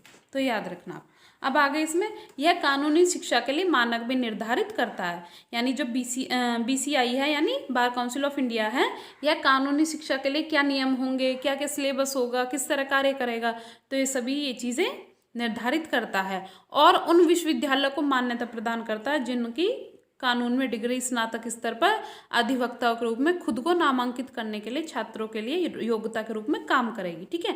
तो इसके अंतर्गत उन विश्वविद्यालय को, उन यूनिवर्सिटीज़ को मान्यता दी जाती है जो कि कानून की डिग्री देने में सक्षम है और क्या कर सकते हैं कि जहाँ पर डिग्री स्नातक स्तर पर अधिवक्ताओं को खुद को नामांकित, मतलब वो खुद को नामांकित करने के लिए छात्रों के लिए योग्यता के रूप में कार्य करेगी, जिससे कि जो छात्र है वो योग्यता प्राप्त कर पाए, कोई भी डिग्री प्राप्त कर पाए। तो इस तरह से उन्हीं यूनिवर्सिटीज़ को केवल मान्यता प्रदान की जाएगी। अब ये तो हो गया बार काउंसिल ऑफ इंडिया। अब हम देखते हैं बार काउंसिल के क्या क्या कार्य होते हैं। आइए पहले इसके बारे में थोड़ा देख लेते हैं। तो बार काउंसिल के क्या क्या कार्य है देखते हैं। तो सबसे पहले है अधिवक्ताओं के लिए पेशेवर आचरण और शिष्टाचार के मानकों को पूरा करना, यानी जो भी अधिवक्ता हैं, जो भी बैरिस्टर हैं, उनके लिए क्या क्या पेशेवर आचरण होगा, यानी वो अपने पेशे में आकर किस तरह का व्यवहार करेंगे, किस तरह का उनका आचरण रहेगा, किस तरह का उनका बिहेवियर रहेगा, इस सब के बारे में कुछ नियम बना दिए जाते हैं। और शिष्टाचार यानी वो किस तरह से शिष्टाचार करेंगे, उनका आचरण किस प्रकार का होना चाहिए, इस बारे में भी इनके लिए कुछ मानक तय कर दिए जाते हैं। नेक्स्ट है अनुशासनात्मक समितियों द्वारा अपनाई जाने वाली कार्यविधि, ठीक है, यानी कुछ अनुशासनात्मक समितियां होती हैं, उनके द्वारा कुछ कार्यविधि अपनाई जाती है जिनको ये लागू करते हैं। आगे है अधिवक्ताओं के अधिकारों, विशेषाधिकारों और हितों की रक्षा करना। तो आपने कई बार सुना होगा कि बहुत सारे वकील जब उनके अधिकारों का उल्लंघन होता है, उन्हें ऐसे लगता है कि उनके साथ में शोषण हो रहा है, तो वो बार काउंसिल ऑफ इंडिया की जो हेल्प लेते हैं, ठीक है। तो इस तरह से जो बार काउंसिल ऑफ इंडिया उनके जो अधिवक्ता है, वकील हैं, बैरिस्टर हैं, उनके अधिकारों के, उनके विशेषाधिकारों और हितों की रक्षा करती है। तो इस तरह से उनके लिए काफ़ी ज़्यादा लाभदायक होती है। नेक्स्ट है कानून सुधार को बढ़ावा देना और समर्थन करना। तो ये क्या करते हैं कि अगर देश में कुछ इस तरह की स्थितियां हो गई हैं जो कि पुराने कानून है जो इस समय पर जो बिल्कुल जो यूज़फुल नहीं रहे, तो उनको सुधार करना और उनका समर्थन करना, ठीक है। तो कानून सुधार करना और उनका समर्थन करना। नेक्स्ट है किसी भी मामले से निपटना और निपटाना, यानी अगर कोई मामला है उससे अगर निपटा नहीं जा रहा तो उसमें हेल्प करना, ठीक है, किसी भी कोर्ट की, और उससे निपटाना। और जो राज्य बार काउंसिल है उसके द्वारा संदर्भित क्या हो, यानी वे मामले जिनको राज्य काउंसिल यानी स्टेट बार काउंसिल के द्वारा संदर्भित क्या हो, उन मामलों को निपटाना, ठीक है। तो ये इसका प्रमुख कार्य है। अब आगे इसमें कानूनी शिक्षा को बढ़ावा देना और कानूनी शिक्षा के मानकों को पूरा करना। इसके अलावा जो भी कानून से संबंधित शिक्षा होती है, जैसे LLB हो गया, LLM हो गया, और भी बाकी शिक्षा, ठीक है, तो उनको बढ़ावा देना और क्या करना, जो कानूनी शिक्षा उसके मानकों को पूरा करना कि क्या क्या मानक है, क्या क्या नियम होने चाहिए, क्या क्या पाठ्यक्रम होना चाहिए, इस सब बारे में निर्णय करना। कौन करता है इस सब के बारे में निर्णय? वो BCI यानी बार काउंसिल ऑफ इंडिया। अब नेक्स्ट है इसमें ऐसे विश्वविद्यालय का निर्धारण करना जो कि कानून में डिग्री एक वकील के रूप में नामांकन के लिए योग्यता होगी, ठीक है। इसका मतलब कि इस तरह के जो यूनिवर्सिटीज़ का निर्धारण करना, ऐसे यूनिवर्सिटीज़ को चिन्हित करना जो कि कानून की डिग्री देने में सक्षम हो और जो कि एक इस तरह के वकील को बना पाए जो कि नामांकन के लिए जिसमें योग्यता हो, ठीक है। तो वकील को नामांकन के लिए योग्यता प्रदान करना भी इसकी जिम्मेदारी होती है। अब नेक्स्ट है प्रसिद्ध न्यायविदों द्वारा कानूनी विषय पर सेमिनार आयोजित करना और कानूनी हित के पत्रिकाएं प्रकाशित करना। इसके अलावा ये सबसे महत्वपूर्ण कार्य है कि जो प्रसिद्ध न्यायविद है, जो प्रसिद्ध कानून को जानने वाले लोग हैं, उनको कानूनी विषयों पर सेमिनार आयोजित कराना, यानी एक वर्कशॉप के टाइप का कुछ इस तरह का आयोजित कराना, ताकि वो बाकी लोगों को अपना एक्सपीरियंस बता सके कि कानूनी विषय क्या है, किस तरह से कार्य करोगे आप लोग आगे चल के। तो इस तरह से वो छात्रों को मोटिवेट भी कर सकते हैं। इसके अलावा कानून के लिए क्या क्या अच्छी पत्रिकाएं होंगे, क्या अच्छे लेख होंगे, इस सब को प्रकाशित करना भी बार काउंसिल ऑफ इंडिया का ही प्राथमिकता, उसी की जिम्मेदारी है। अब आगे गरीबों को संगठित करना और कानूनी सहायता प्रदान करना, यानी जो ग्रामीण इलाकों में कुछ लोग ऐसे होते हैं जिन्हें कानून के बारे में ज़्यादा नॉलेज नहीं होती, वो जानते नहीं हैं, ठीक है। तो उन लोगों को संगठित करना और क्या करना, उनको कानूनी सहायता प्रदान करना। आपने देखा होगा कि कई बार जो कानूनी सहायता होती है वो इतनी ज़्यादा महंगी होती है कि लोग मना ही कर देते हैं कि ठीक है, नहीं हम ऐसे ही ठीक है, हमें नहीं चाहिए कोई भी हेल्प। तो इस तरह से जो बार काउंसिल है वो लोगों को अवेयर करती है और बताती है, उनको संगठित करती है, ठीक है, और उनको उनके अधिकारों के बारे में अवेयर करती है। इसके अलावा उन्हें कानूनी सहायता प्रदान भी करती है। नेक्स्ट है एक वकील के रूप में प्रवेश के लिए भारत के बाहर प्राप्त कानूनों में विदेश योग्यता को मान्यता, यानी अगर कोई व्यक्ति है, ठीक है, वो आउट ऑफ इंडिया जाके कहीं बाहर जाके स्टडी करता है कानून की, तो उसको भी योग्यता प्रदान करना, उसको भी मान्यता प्रदान करना, ठीक है। तो ये भी बार काउंसिल ऑफ इंडिया का ही कार्य है कि अगर कोई विदेश में जाकर कानून की पढ़ाई करना चाह रहा है तो उसे भी मान्यता प्रदान की जाएगी, ठीक है, और वो भारत में आकर अपनी वकालत शुरू कर सकता है। अब आगे इसमें बार काउंसिल के फंड का प्रबंधन करना और उसमें निवेश करना, यानी जो बार काउंसिल है उसके लिए फंड का प्रबंधन किस प्रकार से होगा, कहाँ से, मतलब उसका जो वित्तीय खर्चे हैं, वित्त है उसकी कैसे जो वो कहाँ से आएगा, किस तरह से कार्य करेगा, इस सब के बारे में प्रबंधन करना और नए नए निवेश करना। तो ये भी बार काउंसिल ऑफ इंडिया का ही कार्य है।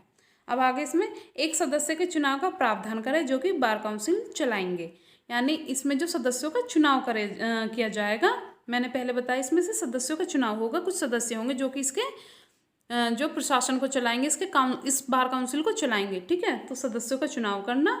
और नेक्स्ट है अनुसूचित जातियों को कानूनी सहायता प्रदान करना और उन्हें व्यवस्थित करना। जो भी अनुसूचित जाति है, जनजाति है, उनको कानूनी सहायता प्रदान करना, क्योंकि वो लोग क्या है, ज़्यादा जानते नहीं है कानून के बारे में, अपने अधिकारों के बारे में वो ज़्यादा अवेयर नहीं होते। तो इस तरह से जो बार काउंसिल ऑफ इंडिया है वो अनुसूचित जाति और जनजातियों के लोगों को अपने कानूनों के प्रति, अपने अधिकारों के प्रति अवेयर करती है, उन्हें संगठित करती है और उसके अलावा उन्हें कानूनी सहायता प्रदान भी करती है। ठीक है, तो इस तरह से ये हो गए बार काउंसिल ऑफ इंडिया के कार्य। सो फ्रेंड्स, अब हमारा नेक्स्ट टॉपिक है भारतीय चिकित्सा परिषद यानी medical council of India, short में इसे हम बोल देते हैं MCI। तो क्या है MCI, आइए देखते हैं। तो मेडिकल काउंसिल ऑफ इंडिया यानी MCI भारत में स्थापित समान और उच्च स्तर की चिकित्सा शिक्षा के लिए एक सांविधिक निकाय है। कैसा एक सांविधिक निकाय है, और किसके लिए? समान और उच्च स्तर की चिकित्सा शिक्षा के लिए। ठीक है, तो याद रखना आप, ये सांविधिक निकाय है, संवैधानिक नहीं बल्कि सांविधिक निकाय। ठीक है, तो भारतीय चिकित्सा परिषद की स्थापना, अगर बात करें इसकी स्थापना की, तो इसकी स्थापना हुई थी 1934 में। इसकी स्थापना कब हुई थी? 1934 में। और एक एक्ट था, उस एक्ट का नाम था भारतीय चिकित्सा परिषद अधिनियम 1933। ठीक है, तो इस एक्ट के तहत इसकी स्थापना हुई थी। ठीक है, जो इसका मुख्य कार्य था वो था चिकित्सा के क्षेत्र में उच्च शिक्षा के लिए भारत तथा विदेशों की चिकित्सा योग्यताओं की मान्यता के लिए समान मानकों को स्थापित करना था। ठीक है, जो भारत में उच्च शिक्षा प्राप्त कर रहे स्टूडेंट्स और जो बाहर से विदेशों से पढ़ के आ रहे हैं, उनके लिए समान योग्यता की मान्यता प्रदान करना था, उनको स्थापित करना था, उसके लिए कुछ नियमों को स्थापित करना था। हालांकि इसे अब निरस्त कर दिया गया है, क्योंकि भारत में स्वतंत्रता के बाद में मेडिकल कॉलेजों की संख्या में तेजी से वृद्धि हो रही है। ठीक है, इसलिए महसूस किया गया कि देश में मेडिकल शिक्षा में हो रहे विकास और प्रगति के कारण उत्पन्न हुई चुनौतियों से निपटने के लिए MCI यानी मेडिकल काउंसिल ऑफ इंडिया जो एक्ट है, ये इसके प्रावधान पर्याप्त नहीं है, जो इसमें रूल रेगुलेशन बताए गए वो पर्याप्त नहीं थे। ठीक है, तो इसलिए 1956 में इसे पुराने अधिनियम को निरस्त कर दिया गया और इसकी जगह एक नया अधिनियम आया। ठीक है, तो 1956 में नीति आयोग ने भारतीय चिकित्सा परिषद को इसको निरस्त कर दिया गया था। ठीक है, इसके तहत 1956 के तहत medical council of India MCI को नेशनल मेडिकल कमीशन के नाम के साथ बदलने की सिफारिश की थी। ठीक है, तो क्या था इसका जो बाद में इसको बदल दिया गया था, किसमें? नेशनल मेडिकल कमीशन में, NMC। ठीक है, तो आप ये याद रखना, MCI को NMC में बदल दिया गया, मेडिकल काउंसिल ऑफ इंडिया को बदल दिया गया नेशनल मेडिकल कमीशन में, क्योंकि जो MCI थे उसमें जो प्रावधान थे वो इतने उपयुक्त नहीं थे कि वो समय के साथ में अपने आप को चेंज कर सके, वो समय की डिमांड को पूरा कर सके, इसलिए इसे निरस्त कर दिया गया था। अगर बात करें इसके मुख्यालय की, तो जो इसका मुख्यालय है वो नई दिल्ली में स्थित है। मुख्यालय कहाँ पर? इसका नई दिल्ली में है। ठीक है, तो MCI भारत में चिकित्सा शिक्षा के समान मानक और भारत और विदेशों में चिकित्सा योग्यता की मान्यता के लिए स्थापित किया गया है। ठीक है, किस किस के लिए? एक तो MCI भारत में चिकित्सा शिक्षा के समान मानक और भारत में जो विदेशों से चिकित्सा योग्यता है उनकी मान्यता के लिए स्थापित किया गया था, ताकि जो सभी के लिए बराबर रूल रहे। ठीक है, किसी को ज़्यादा वैल्यू, ये नहीं है कि किसी को जो विदेशों से पढ़ के आ रहे हैं उनको ज़्यादा वैल्यू दी जाए और जो हमारे इंडियन डॉक्टर्स हैं उनको कम वैल्यू दी जाए। तो इसलिए इस तरह की जो नियम मानक स्थापित करना इसका प्रमुख कार्य था। अब देखते हैं भारतीय चिकित्सा परिषद के प्रमुख कार्य कौन कौन से हैं, जो कि इस प्रकार है। सबसे पहले स्नातक चिकित्सा शिक्षा के लिए एक समान मानकों की स्थापना और रख रखाव। क्या है? जो भी स्नातक से संबंधित चिकित्सा शिक्षा है, मेडिकल एजुकेशन है, उसके लिए मतलब ग्रेजुएशन लेवल पे एक समान मानक स्थापित करना और उनका रख रखाव करना। यह देखना क्या जो ये कानून बनाए गए, जो मानक बनाए गए हैं, ये सभी चीज़ों पर बराबर से लागू हो रहे हैं या नहीं। इसके अलावा मान्यता प्राप्त मेडिकल कॉलेजों में स्नातकोत्तर यानी PG चिकित्सा शिक्षा का विनियमन करना। ठीक है, जो भी मेडिकल कॉलेज है उनमें PG की जो मेडिकल एजुकेशन उसका विनियमन करना, जो कि भारत में स्नातकोत्तर चिकित्सा शिक्षा के लिए राष्ट्रीय परीक्षा बोर्ड एक और वैधानिक निकाय है। ठीक है, तो एक राष्ट्रीय परीक्षा बोर्ड एक अलग से वैधानिक निकाय है जो कि भारत में चिकित्सा शिक्षा से संबंधित परीक्षाओं को जो निगरानी करता है, उनका विनियमन करता है शिक्षा का स्नातकोत्तर लेवल पर, PG लेवल पर। ठीक है, इसके अलावा भारत में चिकित्सा संस्थान द्वारा दी गई चिकित्सा योग्यताओं की मान्यता।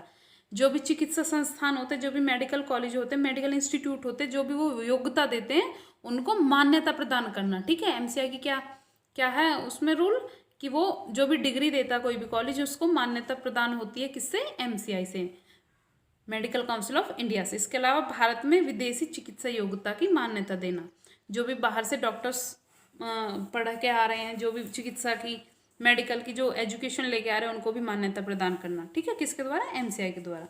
इसके अलावा मेडिकल कॉलेज का प्रत्यायन, ठीक है, जो मेडिकल कॉलेज है उनका प्रत्यायन करना, यानी उन्हें उनकी निगरानी करना, उनका देख रेख करना। इसके अलावा मान्यता प्राप्त चिकित्सा योग्यता वाले डॉक्टरों का पंजीकरण, जो भी मान्यता योग्य डॉक्टर हैं, ठीक है, उनको चिकित्सा योग्यता वाले डॉक्टरों का पंजीकरण कराना, ठीक है, देश में उनका पंजीकरण कराना, ताकि वो अपना जो कार्य है वो कर सकें। इसके अलावा सभी पंजीकृत डॉक्टरों की एक निर्देशिका रखते हुए, गाइडलाइंस रखते हुए उन्हें मतलब गाइड करते रहना, ठीक है। तो इसे इंडियन मेडिकल रजिस्टर भी से कहा जाता, जिसमें कि जो सभी डॉक्टर्स होते, पंजीकृत डॉक्टर्स होते, उनका रिकॉर्ड रहता, उनके लिए कुछ गाइडलाइंस रहती है। तो ये हो गया हमारा मेडिकल काउंसिल ऑफ इंडिया। तो अब हमारा नेक्स्ट टॉपिक है राष्ट्रीय शैक्षिक अनुसंधान और प्रशिक्षण परिषद, यानी एनसीईआरटी। काफ़ी चर्चा में रहता है, आपने सुना भी होगा, ठीक है। तो इसके बारे में हम जानते हैं एनसीईआरटी क्या है। तो राष्ट्रीय शैक्षिक अनुसंधान और प्रशिक्षण परिषद यानी एनसीईआरटी भारत सरकार के एक स्वायत्त संगठन है, ठीक है। कैसा एक स्वायत्त संगठन है, यानी यह अपना निर्णय लेने के लिए पूरी तरह से स्वतंत्र है, ठीक है। स्वायत्त का मतलब होता है अपना निर्णय लेने के लिए पूरी तरह से स्वतंत्र है, जिसे कि 1 सितंबर 1961 को एक सोसाइटी, वैज्ञानिक और धर्मार्थ सोसाइटी के रूप में सोसाइटी पंजीकरण अधिनियम 1960 के तहत स्थापित किया गया था। तो ये काफ़ी ज़्यादा इंपॉर्टेंट हो जाता है, ठीक है। जो क्वेश्चन बनते हैं वो यही बनते हैं कि कब स्थापित किया गया था, किस एक्ट के द्वारा स्थापित किया गया था। तो इसे कब किया गया था, सितंबर 1961 में, ठीक है। और अधिनियम कौन सा था, वो वैज्ञानिक और धर्मार्थ सोसाइटी के रूप में सोसाइटी पंजीकरण अधिनियम 1980 के तहत इसे स्थापित किया गया था। तो डेट याद रखना, आप ये याद रखना, 1 सितंबर 1961, ठीक है। तो इसका स्थापना वर्ष है, इसका स्थापना डेट है, ठीक है। अब आगे हम देखते हैं इसका जो मुख्यालय कहाँ पर है। तो एनसीईआरटी का जो मुख्यालय है वो नई दिल्ली में स्थित है। कहाँ पर इसका हेडक्वार्टर, वो नई दिल्ली में है, ठीक है। तो यह स्कूली शिक्षा के गुणों में सुधार करने के लिए शैक्षणिक और तकनीकी सहायता प्रदान करता है। तो आपने देखा होगा जो भी स्कूल होते हैं उनकी क्वालिटी, उनके एजुकेशन में क्वालिटी बढ़ाना, उनके एजुकेशन में जो गुणात्मक जो सुधार करने के लिए ये नई नई टेक्निक प्रदान करता है और नई नई सहायता प्रदान करता है, ठीक है। इसके अलावा शैक्षणिक और तकनीकी सहायता प्रदान करता है, ठीक है, जिससे कि जो एजुकेशन है उनकी स्कूल की, वो अपनी एजुकेशन को अच्छी बना सके और भी ज़्यादा विकसित कर सके। तो इसलिए काफ़ी ज़्यादा स्कूली जो शिक्षा है उसके लिए काफ़ी ज़्यादा हेल्पफुल होती है, ये एक संस्था होती है, ठीक है। अब आगे परिषद का गठन 7 मौजूदा राष्ट्रीय सरकारी संस्थानों को मिलाकर किया गया, ठीक है। तो ये जो परिषद है इसका किसी एक पार्टिकुलर परिषद से, एक संस्था से मिलकर इसका जो निर्माण नहीं हुआ, बल्कि 7 मौजूदा राष्ट्रीय सरकारी संस्थानों से मिलकर इसका निर्माण हुआ, ठीक है। कितने, 7 है, जिनको मिलाकर एक एनसीईआरटी बना दिया गया। तो देखते हैं कौन कौन से संगठन है। तो सबसे पहले है केंद्रीय शिक्षा संस्थान। तो काफ़ी ज़्यादा इंपॉर्टेंट है, आप ये नोट कर लेना, ठीक है। क्वेश्चन में पूछा जा सकता है कि कौन कौन सी संस्था है जिनसे मिलकर एनसीईआरटी का निर्माण हुआ है, ठीक है। तो सबसे पहले केंद्रीय शिक्षा संस्थान, नेक्स्ट है केंद्रीय पाठ्यपुस्तक अनुसंधान ब्यूरो, उसके बाद में है शैक्षिक और व्यावसायिक मार्गदर्शन के केंद्रीय ब्यूरो, ठीक है। शैक्षिक और व्यावसायिक मार्गदर्शन के केंद्रीय ब्यूरो, उसके बाद में माध्यमिक शिक्षा के लिए विस्तारित कार्यक्रम निदेशालय, इसके बाद में है राष्ट्रीय बेसिक शिक्षा संस्थान, राष्ट्रीय बेसिक शिक्षा संस्थान, नेक्स्ट राष्ट्रीय मौलिक शिक्षा केंद्र, और उसके बाद में है national institute of audio visual education, ठीक है। तो ये national institute of audio visual education, sorry, ठीक है। तो एक बार फिर से देखते हैं क्या है, केंद्रीय शिक्षा संस्थान, केंद्रीय पाठ्यपुस्तक अनुसंधान ब्यूरो, शैक्षिक और व्यावसायिक मार्गदर्शन के केंद्रीय ब्यूरो, माध्यमिक शिक्षा के लिए विस्तारित कार्यक्रम निदेशालय, उसके बाद है राष्ट्रीय बेसिक शिक्षा संस्थान, नेक्स्ट है राष्ट्रीय मौलिक शिक्षा केंद्र और national institute of audio visual education. तो ये 7 संस्थाओं से मिलकर ही एनसीईआरटी का निर्माण होता है, ठीक है। तो ये 7 संस्थाएं मिलकर एनसीईआरटी बनाती है। तो ऐसा नहीं है कि एनसीईआरटी को एक पार्टिकुलर संस्था है, सिर्फ एक ही है, बल्कि 7 संस्थाओं से मिलकर एनसीईआरटी बनी है। तो अब हम यहाँ पर एनसीईआरटी के कार्यों की कुछ चर्चा कर लेते हैं। तो सबसे पहला कार्य एनसीईआरटी का शैक्षिक अनुसंधान, नवीन विचारों और अभ्यास के प्रयोग को बढ़ावा देने के लिए संचालित करने के लिए, ठीक है। तो क्या करते हैं एनसीईआरटी, सबसे पहले जो शैक्षिक अनुसंधान यानी शिक्षा में नए नए रिसर्च करने के लिए, इसके अलावा नए नए विचार आए जिससे कि इनोवेशन के लिए और ज़्यादा से ज़्यादा अभ्यास के प्रयोग को बढ़ावा देने के लिए। तो ये क्या है, एनसीईआरटी का कार्य है कि इन चीज़ों को वो एजुकेशन में अप्लाई करवाए, ठीक है, अप्लाइड करवाए, लागू करवाए, ठीक है। तो इन सबको संचालित करना एनसीईआरटी का ही कार्य है। नेक्स्ट है राष्ट्रीय पाठ्य चर्चा की रूपरेखा यानी एनसीएफ 2005 विकसित करने के लिए पाठ्यक्रम और पाठ्यपुस्तकें, शिक्षण अधिगम सामग्री और किट, प्रशिक्षण मॉडल और रणनीति, ऑडियो वीडियो और आईसीटी सामग्री। तो क्या है, जो राष्ट्रीय पाठ्य चर्चा की रूपरेखा है उसको विकसित करने के लिए उसमें क्या क्या चीज़ें थी, किस तरह से उसे विकसित किया जाए। एक तो उसमें पाठ्यक्रम बताया गया था कि पाठ्यक्रम का निर्धारण किस प्रकार से होगा और कैसे वो आज की आवश्यकताओं को पूरा करेगा। उसमें इसके अलावा क्या था कि जो पाठ्य पुस्तक होंगे वो किस प्रकार की होंगी और जो शिक्षण अधिगम सामग्री है, ठीक है, वो क्या क्या होगी और उसकी किट क्या क्या होंगे उसमें। इसके अलावा प्रशिक्षण मॉडल किस प्रकार का होगा, यानी कि जो टीचर्स बच्चों को पढ़ाएंगे वो किस तरह से पढ़ाएंगे, उनका जो मॉडल किस प्रकार का होगा, रणनीति क्या होगी उनकी, ठीक है। और इसके लिए ऑडियो वीडियो और आईसीटी का उपयोग किस प्रकार से शिक्षण में किया जाएगा, इस सभी के बारे में रूपरेखा तैयार करना। ये सभी किसके कार्य है, एनसीईआरटी के कार्य है, और इनको स्कूलों में लागू करवाना। इसके बाद में नेक्स्ट है पूर्व सेवा और सेवाकालीन शिक्षक, शिक्षा और राष्ट्रीय और राज्य स्तर के अधिकारियों का प्रशिक्षण, यानी सेवा से पहले जिनका भी सिलेक्शन नहीं, जिनका सिलेक्शन हो चुका है, यानी उन्हें टीचिंग से पहले उन्हें कुछ प्रशिक्षण देना, ठीक है। टीचर्स को प्रशिक्षण देने के लिए क्या है, शिक्षा और राष्ट्रीय राज्य स्तर के अधिकारियों का प्रशिक्षण, ठीक है। तो क्या है, जो टीचर्स है उनको ये हम ये कह सकते हैं टीचर्स को क्या देना, प्रशिक्षण देना। तो नियुक्ति से पूर्व जो टीचर्स है उनको ट्रेनिंग देना भी एनसीईआरटी का ही कार्य है। नेक्स्ट है राज्य, राष्ट्रीय और अंतर्राष्ट्रीय संगठनों के साथ में सहयोग करना। जो भी राज्य स्तर के संगठन है शिक्षा को बढ़ावा देने के लिए, शिक्षा को विकसित करने के लिए जो भी संगठन है, राष्ट्रीय स्तर के जो भी संगठन है और अंतर्राष्ट्रीय स्तर के जो भी संगठन है, सबको सहयोग करना, ठीक है, जिससे कि शिक्षा का ज़्यादा से ज़्यादा विकास हो सके, उनमें शिक्षा में इनोवेशन आ सके, नए नए रिसर्च हो सके। तो इस प्रकार से ये हो गए एनसीईआरटी के कार्य। इसके बाद में हमारा नेक्स्ट टॉपिक है भारतीय कृषि अनुसंधान परिषद यानी ICAR, ठीक है। तो इसके बारे में जानते हैं क्या है। तो भारतीय कृषि अनुसंधान परिषद यानी ICAR भारत में कृषि शिक्षा और अनुसंधान के लिए समन्वय के लिए जिम्मेदार एक स्वायत्त निकाय है, ठीक है। तो हमारे देश में जो भी कृषि शिक्षा से संबंधित जो भी कार्य हैं, जो भी रणनीतियां हैं और कृषि से संबंधित जो भी अनुसंधान हो गए, उनके लिए समन्वय के लिए कौन जिम्मेदार है, वो है ICAR, ठीक है। और ये इन सब के लिए एक स्वायत्त निकाय, एक ऑटोनॉमस एक निकाय है, ठीक है। तो ये अपने जो निर्णय है वो खुद लेने के लिए मतलब स्वतंत्र है। उसके बाद में है यह कृषि अनुसंधान और शिक्षा विभाग कृषि मंत्रालय को रिपोर्ट करता है। किसको रिपोर्ट करता है ये? कृषि अनुसंधान और शिक्षा विभाग कृषि मंत्रालय को रिपोर्ट करता है, ठीक है। तो ये कृषि मंत्रालय को रिपोर्ट करता है। अब आगे इसमें अगर हम बात करें कि इसकी स्थापना की, तो इसकी स्थापना हुई थी, कब हुई थी?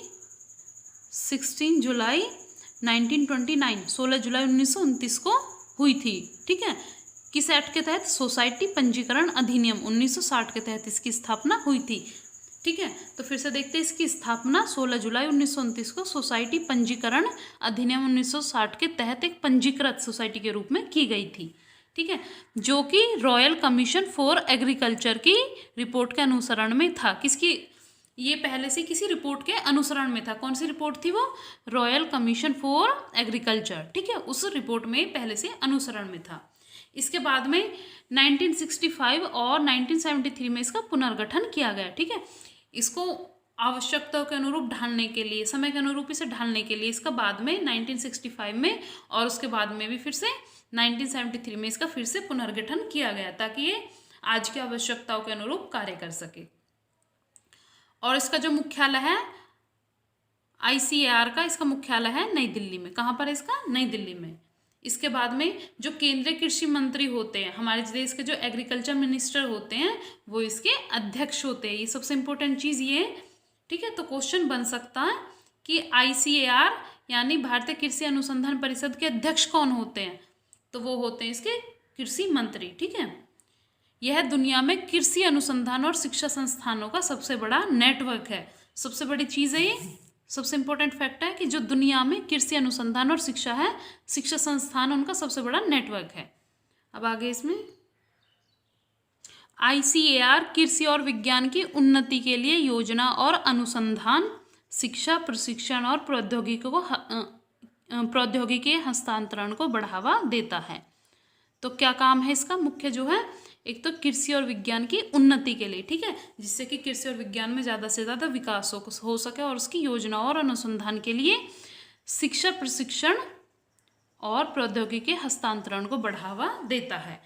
तो सबसे जो प्रमुख कार्य है वो है इसका कृषि के क्षेत्र में इनोवेशन करना, ठीक है। कृषि को ज़्यादा से ज़्यादा, मतलब जो कृषि का क्षेत्र है उसमें अनुसंधान को बढ़ावा देना और उसमें नए नए इनोवेशन करना, तो इसका प्रमुख कार्य है, और ये कृषि से संबंधित सबसे बड़ा नेटवर्क है। तो ये हो गया हमारा भारतीय कृषि अनुसंधान परिषद ICAR। सो फ्रेंड्स, हमारा नेक्स्ट टॉपिक है उच्च शिक्षा का केंद्र उत्कृष्टता, यानी centre excellence of higher education. Short में हम इसे बोल देते हैं CEHE।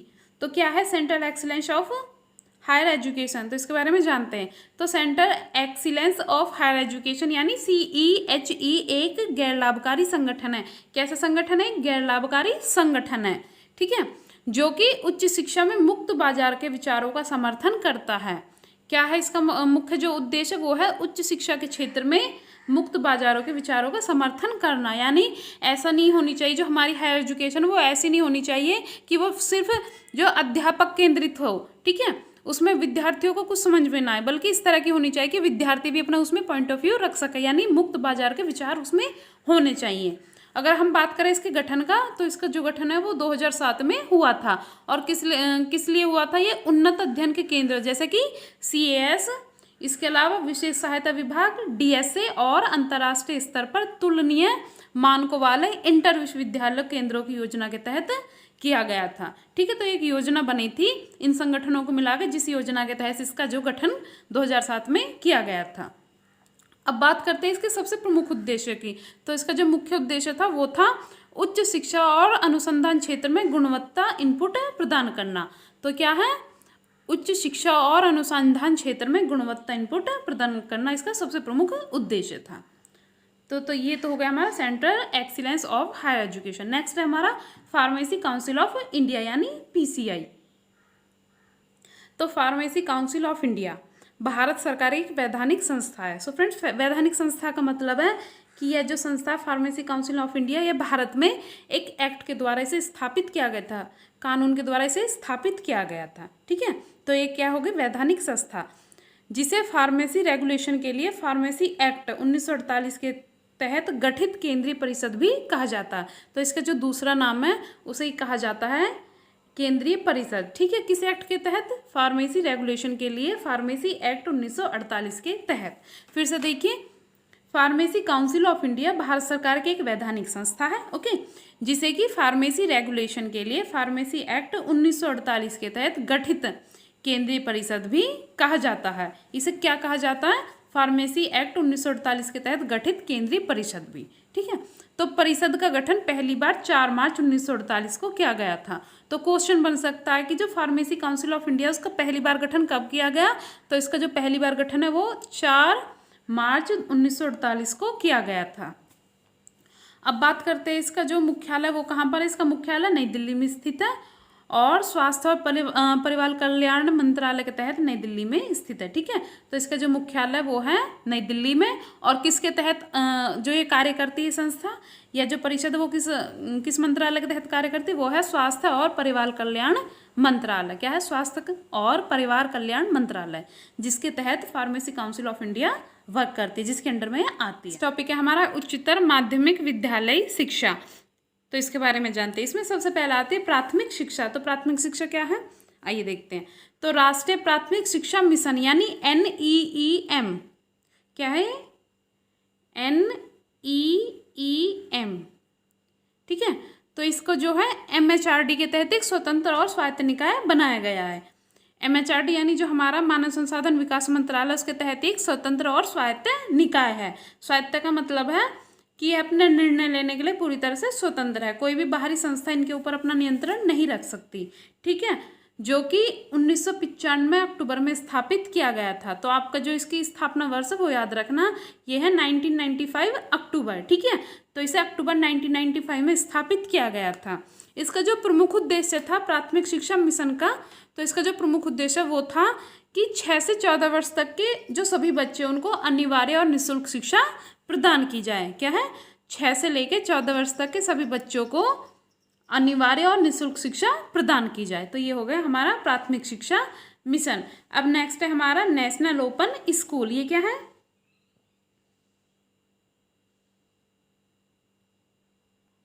तो नेशनल ओपन स्कूल यानी NOS की स्थापना नवंबर 1989 में एक स्वायत्त संगठन के रूप में की गई थी, ठीक है। तो इसकी जो स्थापना थी वो 1989 में एक स्वायत्त संगठन के रूप में की गई थी, और यह उन लोगों को शिक्षा प्रदान करने के लिए इसकी स्थापना की गई थी जो कि किसी वजह से अपनी बीच में अपनी स्टडी छोड़ चुके हैं, अपनी पढ़ाई जो वो छोड़ चुके हैं और जो नियमित कक्षा नहीं ले पाते हैं, तो उनके लिए काफ़ी ज़्यादा फायदेमंद साबित होती है।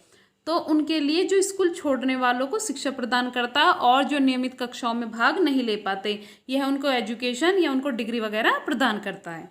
तो क्या है national open school? National open school की स्थापना 1989 में एक स्वायत्त संगठन के रूप में की गई थी, और यह उन लोगों को शिक्षा देने के उद्देश्य से इसकी स्थापना की गई थी जो कि किसी कारणवश से कुछ जो परेशानियां होती, ठीक है, जिससे कि वो अपनी जो स्टडी वो कंप्लीट नहीं कर पाते या कंटिन्यू नहीं कर पाते, तो उस वजह से उन लोगों को शिक्षा प्रदान करने के लिए इसकी स्थापना की गई थी, और जो कि डेली क्लासेस नहीं ले पाते तो उनके लिए भी इनकी स्थापना की गई थी।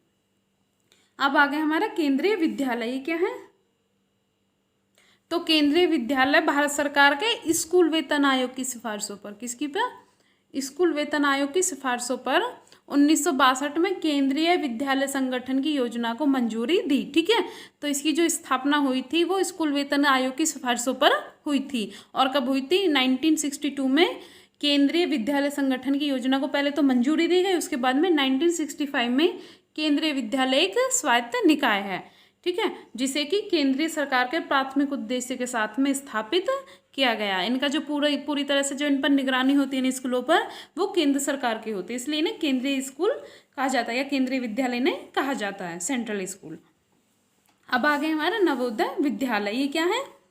तो शिक्षा पर राष्ट्रीय पुलिस 1980 शिक्षा पर राष्ट्रीय नीति 1986 ने प्रत्येक जिले में नवोदय विद्यालय नाम का एक आवासीय विद्यालय की योजना बनाई है, ठीक है। तो ये जो राष्ट्रीय शिक्षा पर राष्ट्रीय नीति आई थी 1986 वाली, तो इसमें बताया गया था कि किस तरह से शिक्षा के स्तर को ऊपर उठाया जाए। तो इसमें आयोग ने सिफारिश दी थी कि इस तरह के प्रत्येक जिले में एक नवोदय विद्यालय होना चाहिए। नवोदय का मतलब है कि उस विद्यालय में उनका आवास होना चाहिए, हॉस्टल की सुविधा होनी चाहिए, और टीचर्स के लिए भी वहीं पे जो है रहने की व्यवस्था होनी चाहिए, ताकि जो बच्चे हैं और जो शिक्षक है वो पूरी तरह से अपना ध्यान शिक्षा पर केंद्रित कर सके, इधर उधर की एक्टिविटीज़ पर नहीं। तो इस तरह से बताया गया था कि प्रत्येक जिले में नवोदय विद्यालय का आवासीय विद्यालय होना चाहिए। अब आगे केंद्रीय माध्यमिक शिक्षा बोर्ड यानी CBSE, काफ़ी ज़्यादा इंपॉर्टेंट है, ध्यान से देखना। तो केंद्रीय माध्यमिक शिक्षा बोर्ड, इंग्लिश में बोलते हैं central board of secondary education, short में आप लोग जानते ही होंगे CBSE, ठीक है। तो ये भारत सरकार की केंद्रीय और सरकारी स्कूलों के लिए एक शिक्षा बोर्ड है। कैसा है? जो भी केंद्रीय है और सरकारी स्कूलों के लिए एक शिक्षा बोर्ड होता है, ठीक है। यह 3 नवंबर 1962 को मानव संसाधन विकास मंत्रालय यानी MHRD के तहत गठित किया गया था। तो ये काफ़ी ज़्यादा इंपॉर्टेंट हो जाती है इसकी जो स्थापना वर्ष जो इसका, ठीक है। तो वो है 3 नवंबर 1962, याद न रखना, 3 नवंबर 1962, ठीक है। और इसे किस मंत्रालय के तहत गठित किया गया था? वो था हमारा MHRD यानी मानव संसाधन विकास मंत्रालय के तहत इसे गठित किया गया था। अगर बात करें CBSE के मुख्यालय की, तो इसका जो मुख्यालय है CBSE का वो है नई दिल्ली में। कहाँ पर इसका मुख्यालय? वो नई दिल्ली में है। CBSE सभी केंद्रीय विद्यालय, सभी जवाहर नवोदय विद्यालय, निजी स्कूलों और केंद्र सरकार के द्वारा अनुमोदित अधिकांश स्कूलों और सीबीएसई सभी स्कूलों को एनसीईआरटी पाठ्यक्रम का पालन करने का निर्देश देते हैं। तो एक इस तरह की संस्था है सीबीएसई, इस प्रकार की संस्था है जो कि सभी केंद्रीय विद्यालयों और जितने भी जवाहर नवोदय विद्यालय हैं सभी को, इसके अलावा जितने भी प्राइवेट स्कूल है वो, और जितने भी केंद्र सरकार के द्वारा अनुमोदित स्कूल है सभी को ये एनसीईआरटी पाठ्यक्रम का पालन करने का निर्देश देती है। ठीक है, तो ये सभी पर अपना नियंत्रण रखती है, सभी प्रकार के स्कूलों पर, इसलिए काफ़ी ज़्यादा इम्पोर्टेंट है। अब हम इसके कुछ एमसीक्यूज सॉल्व कर लेते हैं। ये हो गया आपका सीबीएसई। ठीक है, अब कुछ एमसीक्यूज देख लेते हैं। सो फ्रेंड्स, हमारा नेक्स्ट टॉपिक है केंद्रीय शैक्षिक प्रौद्योगिकी संस्थान, यानी central institute of educational technology, short में हम इसे बोल देते हैं CIET। तो क्या है केंद्रीय शैक्षिक प्रौद्योगिकी संस्थान, आइए देखते हैं। तो एनसीईआरटी की एक इकाई, सबसे पहली चीज़ तो ये एनसीईआरटी की एक इकाई है, एनसीईआरटी की ही एक यूनिट है। ठीक है, जिसे कि central institute of educational technology कहा जाता है। ठीक है, यह वर्ष 1984 में centre for educational technology and department of teaching के साथ में विलय के साथ अस्तित्व में आई थी। ठीक है, फिर से देखते हैं। जब ये centre for education technology department of teaching बना था तो उसी के साथ में विलय कर दिया गया था और उसी के साथ में अस्तित्व में आई थी। कब? 1984 में। तो इसका आप ये जो वर्ष याद रखना, ये है 1984 में। और अगर हम बात करें इसके मुख्यालय की, तो जो इसका मुख्यालय, इसका हेडक्वार्टर है वो है नई दिल्ली में स्थित है। कहाँ पर इसका मुख्यालय? नई दिल्ली में स्थित है। अब आगे देखते हैं कि किस प्रकार से वर्क करती है। तो यह रेडियो, टीवी, फिल्मों, सैटेलाइट संचार और साइबर मीडिया जैसे शैक्षिक प्रौद्योगिकी के स्रोतों को अलग से संयोजन में बढ़ावा दे रहा है, यानी शिक्षा के क्षेत्र में किस प्रकार से छात्रों की मदद कर रही है। यह रेडियो, टेलीविजन, फिल्मों के माध्यम से विभिन्न शैक्षिक गतिविधियों को संचालित करके छात्रों तक उनकी पहुंच को सुनिश्चित कर रही है और अलग से इनमें संयोजन में इनका बढ़ावा दे रही है। इसने विभिन्न राज्यों में सैटेलाइट इंस्ट्रक्शनल टेलीविजन प्रयोग के लिए शिक्षकों के प्रशिक्षण का आयोजन भी किया है, यानी कि टेलीविजन के माध्यम से, सैटेलाइट के माध्यम से किस प्रकार से जो है स्टूडेंट्स को किस प्रकार से शिक्षित किया जाए, उनको किस प्रकार से शिक्षा प्रदान की जाए, इसके लिए वो शिक्षकों को भी प्रशिक्षण प्रदान करते हैं। ठीक है, तो केंद्रीय शैक्षिक प्रौद्योगिकी संस्थान सिर्फ यही नहीं है कि वो एजुकेशन के फील्ड में ही जो स्टूडेंट्स की हेल्प कर रही है, बल्कि उसके लिए वो शिक्षकों को भी प्रशिक्षण दे रही है ताकि वो अच्छे से अपनी एजुकेशन को विद्यार्थियों तक पहुंचा सके। अब आगे इसमें CIET में प्री प्राइमरी, प्राइमरी, सेकेंडरी और यूनिवर्सिटी एजुकेशन कौन कौन, सबसे पहले देखिए कौन कौन सी इसमें एजुकेशन आती है। तो CIET में प्री प्राइमरी, उसके बाद में प्राइमरी, उसके बाद में सेकेंडरी और यूनिवर्सिटी एजुकेशन, और open university education, containing education, adult education वगैरह में ये काम होता है। ठीक है, तो इसके अंतर्गत ये सभी एजुकेशन आते हैं कौन कौन सी? प्री प्राइमरी, प्राइमरी, सेकेंडरी और university education, open university education, containing education और एडल्ट एजुकेशन। तो इन सभी के लिए CIET वर्क करता है। ठीक है, इनके लिए सभी कार्य करते हैं कि इन्हें किस प्रकार से जो विद्यार्थी हैं उनके लिए किस प्रकार से इनकी पहुंच को सुनिश्चित किया जा सके। अब आगे इसमें CIET ग्रामीण क्षेत्रों में स्कूलों, बच्चों और शिक्षकों तक पहुंच के लिए इनसेट के माध्यम से टेलीविजन का उपयोग करके शिक्षा की एक वैकल्पिक प्रणाली के विकास में लगा हुआ है। देखिए बहुत ज़्यादा इंपॉर्टेंट फैक्ट है ये जो CIET है ये ग्रामीण क्षेत्रों में, जितने भी ग्रामीण क्षेत्र हैं उनमें स्कूलों, बच्चों और शिक्षकों तक पहुंच को सुनिश्चित करने के लिए इनसेट, ठीक है, इनसेट एक सैटेलाइट के माध्यम से शिक्षा का जो है एक उपसंचार है जिसके माध्यम से टेलीविजन का उपयोग करके शिक्षा की एक वैकल्पिक प्रणाली के विकास में लगा हुआ है। यानी कि इनसेट के माध्यम से टेलीविजन के द्वारा जो स्टूडेंट्स हैं उनको शिक्षा प्रदान की जाए। ठीक है, और टेलीविजन के माध्यम से जो टीचर्स है वो बच्चों को शिक्षा प्रदान करें। तो इसके लिए उस शिक्षा की एक वैकल्पिक प्रणाली के विकास में लगा हुआ है। ठीक है, ये काफ़ी ज़्यादा इसमें जो हेल्प कर रहा है। इसके अलावा गतिविधियों में टीवी, पाठ्य चर्चा, प्रशिक्षण, लिपि लेखक, निर्माता, शोधकर्ता और तकनीकी कर्मचारी, शैक्षिक कार्यक्रम और अनुसंधान के उत्पादन की योजना भी शामिल है। फिर से देखते क्या क्या इसमें इसकी गतिविधियों में क्या क्या योजनाएं शामिल है। सबसे पहले टीवी के माध्यम से, उसके अलावा फिर पाठ्य चर्चा करके उसके बाद में प्रशिक्षण, लिपि लेखक, निर्माता, शोधकर्ता और तकनीकी कर्मचारी, इसके अलावा शैक्षिक कार्यक्रम और अनुसंधान के उत्पादन की योजना, ये सभी इसमें शामिल है। इन सभी पर इसमें विचार किया जाता है और यह देखा जाता है कि किस प्रकार से इन योजनाओं को लागू करके विद्यार्थियों तक इनको पहुंचाया जा सके। तो इस तरह से CIET आज के ग्रामीण परिवेश में बहुत ज़्यादा शिक्षा को पहुंचाने में बहुत ज़्यादा हेल्प कर रहा है।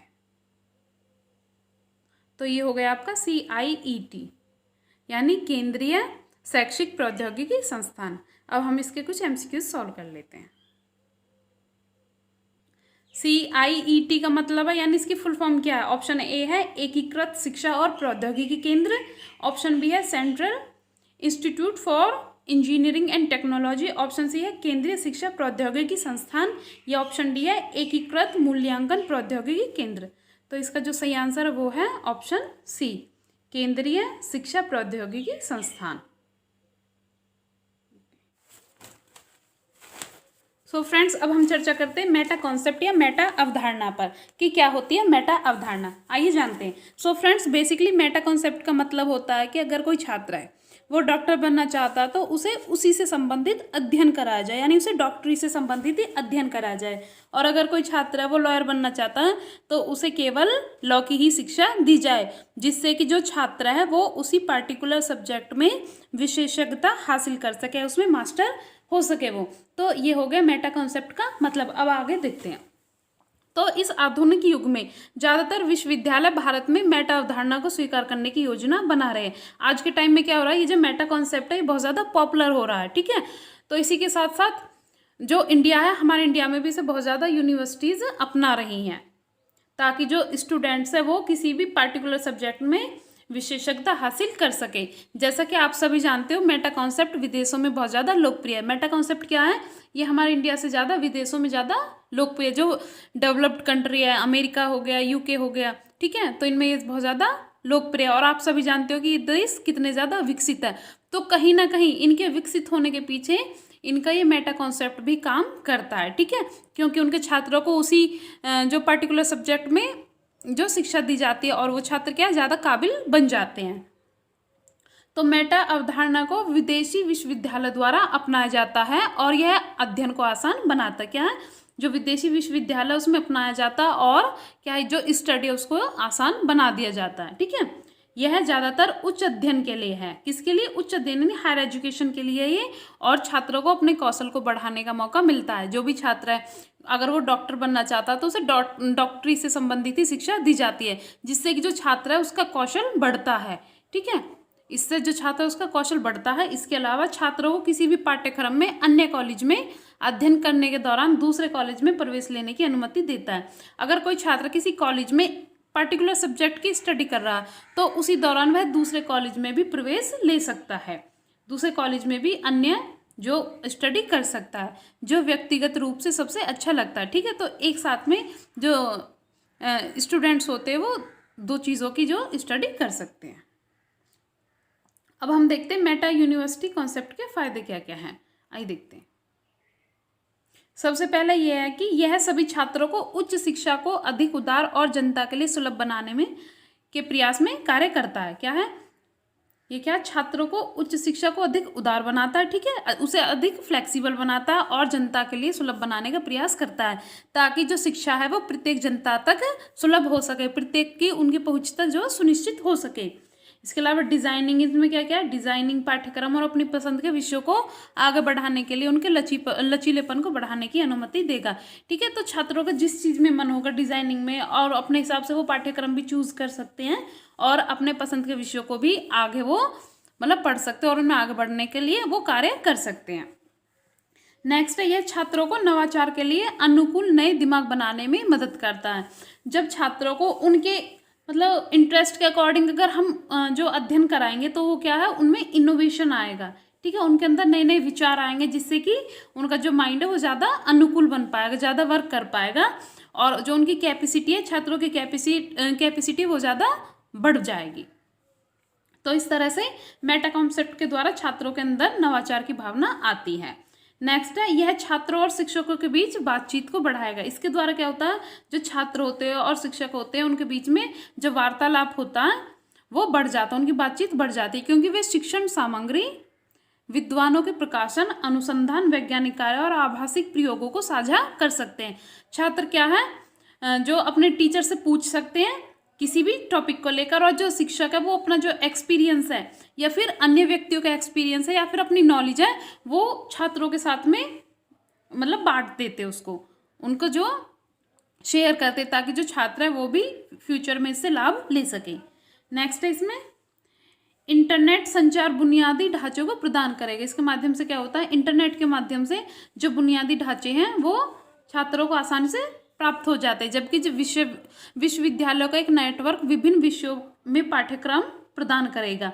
सुविधा अधिक सहयोगात्मक और बहुविषयक शिक्षण होगा। ठीक है, तो जो विश्वविद्यालय होंगे तो उनमें जो एक नेटवर्क होगा इस तरह का विभिन्न, जिसमें कि विभिन्न विषय होंगे। ठीक है, और वो अलग अलग सिलेबस के अकॉर्डिंग होंगे। ठीक है, तो जो छात्र है वो अपने अकॉर्डिंग, अपनी इंटरेस्ट के अकॉर्डिंग उनको चूज कर सकता है, जिससे कि वो क्या हो जाएगा, अधिक सहयोगात्मक हो जाएगा और उसमें क्या हो जाएगा, बहुत सारे विषयों का शिक्षण भी प्राप्त हो जाएगा। अब नेक्स्ट है कि जो हम 2012 में दिल्ली विश्वविद्यालय द्वारा India first Meta university concept adopt किया गया। ठीक है, तो क्वेश्चन बन सकता है कि जो मेटा कॉन्सेप्ट है वो किसके द्वारा इंडिया में सबसे पहली बार अडॉप्ट किया गया, सबसे पहले अपनाया गया। तो 2012 में दिल्ली विश्वविद्यालय के द्वारा सबसे पहले इंडिया में मेटा कॉन्सेप्ट अपनाया गया या फिर मेटा अवधारणा अपनाई गई। तो ये फैक्ट याद रखना, तो किसके द्वारा, दिल्ली यूनिवर्सिटी यानी DU के द्वारा इसे सबसे पहले अपनाया गया। दिल्ली विश्वविद्यालय एक मेटा कॉलेज शुरू करने की संभावना है। तो इसके अकॉर्डिंग क्या होगा, इसके बाद में क्या हुआ कि जो दिल्ली यूनिवर्सिटी है उसमें एक योजना बनाई गई कि एक इस तरह का कॉलेज बनाया जाएगा जो मेटा कॉलेज का रूप होगा। ठीक है, मेटा कॉलेज के रूप में ही एक नया कॉलेज शुरू करने की वहाँ पे संभावना, जो कि छात्रों के छोटे बैचों को पाठ्यक्रम मिश्रण करने और मेल खाने की अनुमति देता है। ठीक है, मतलब वहाँ पे जो छात्र है उनको अपने अकॉर्डिंग या फिर अपने इंटरेस्ट के अकॉर्डिंग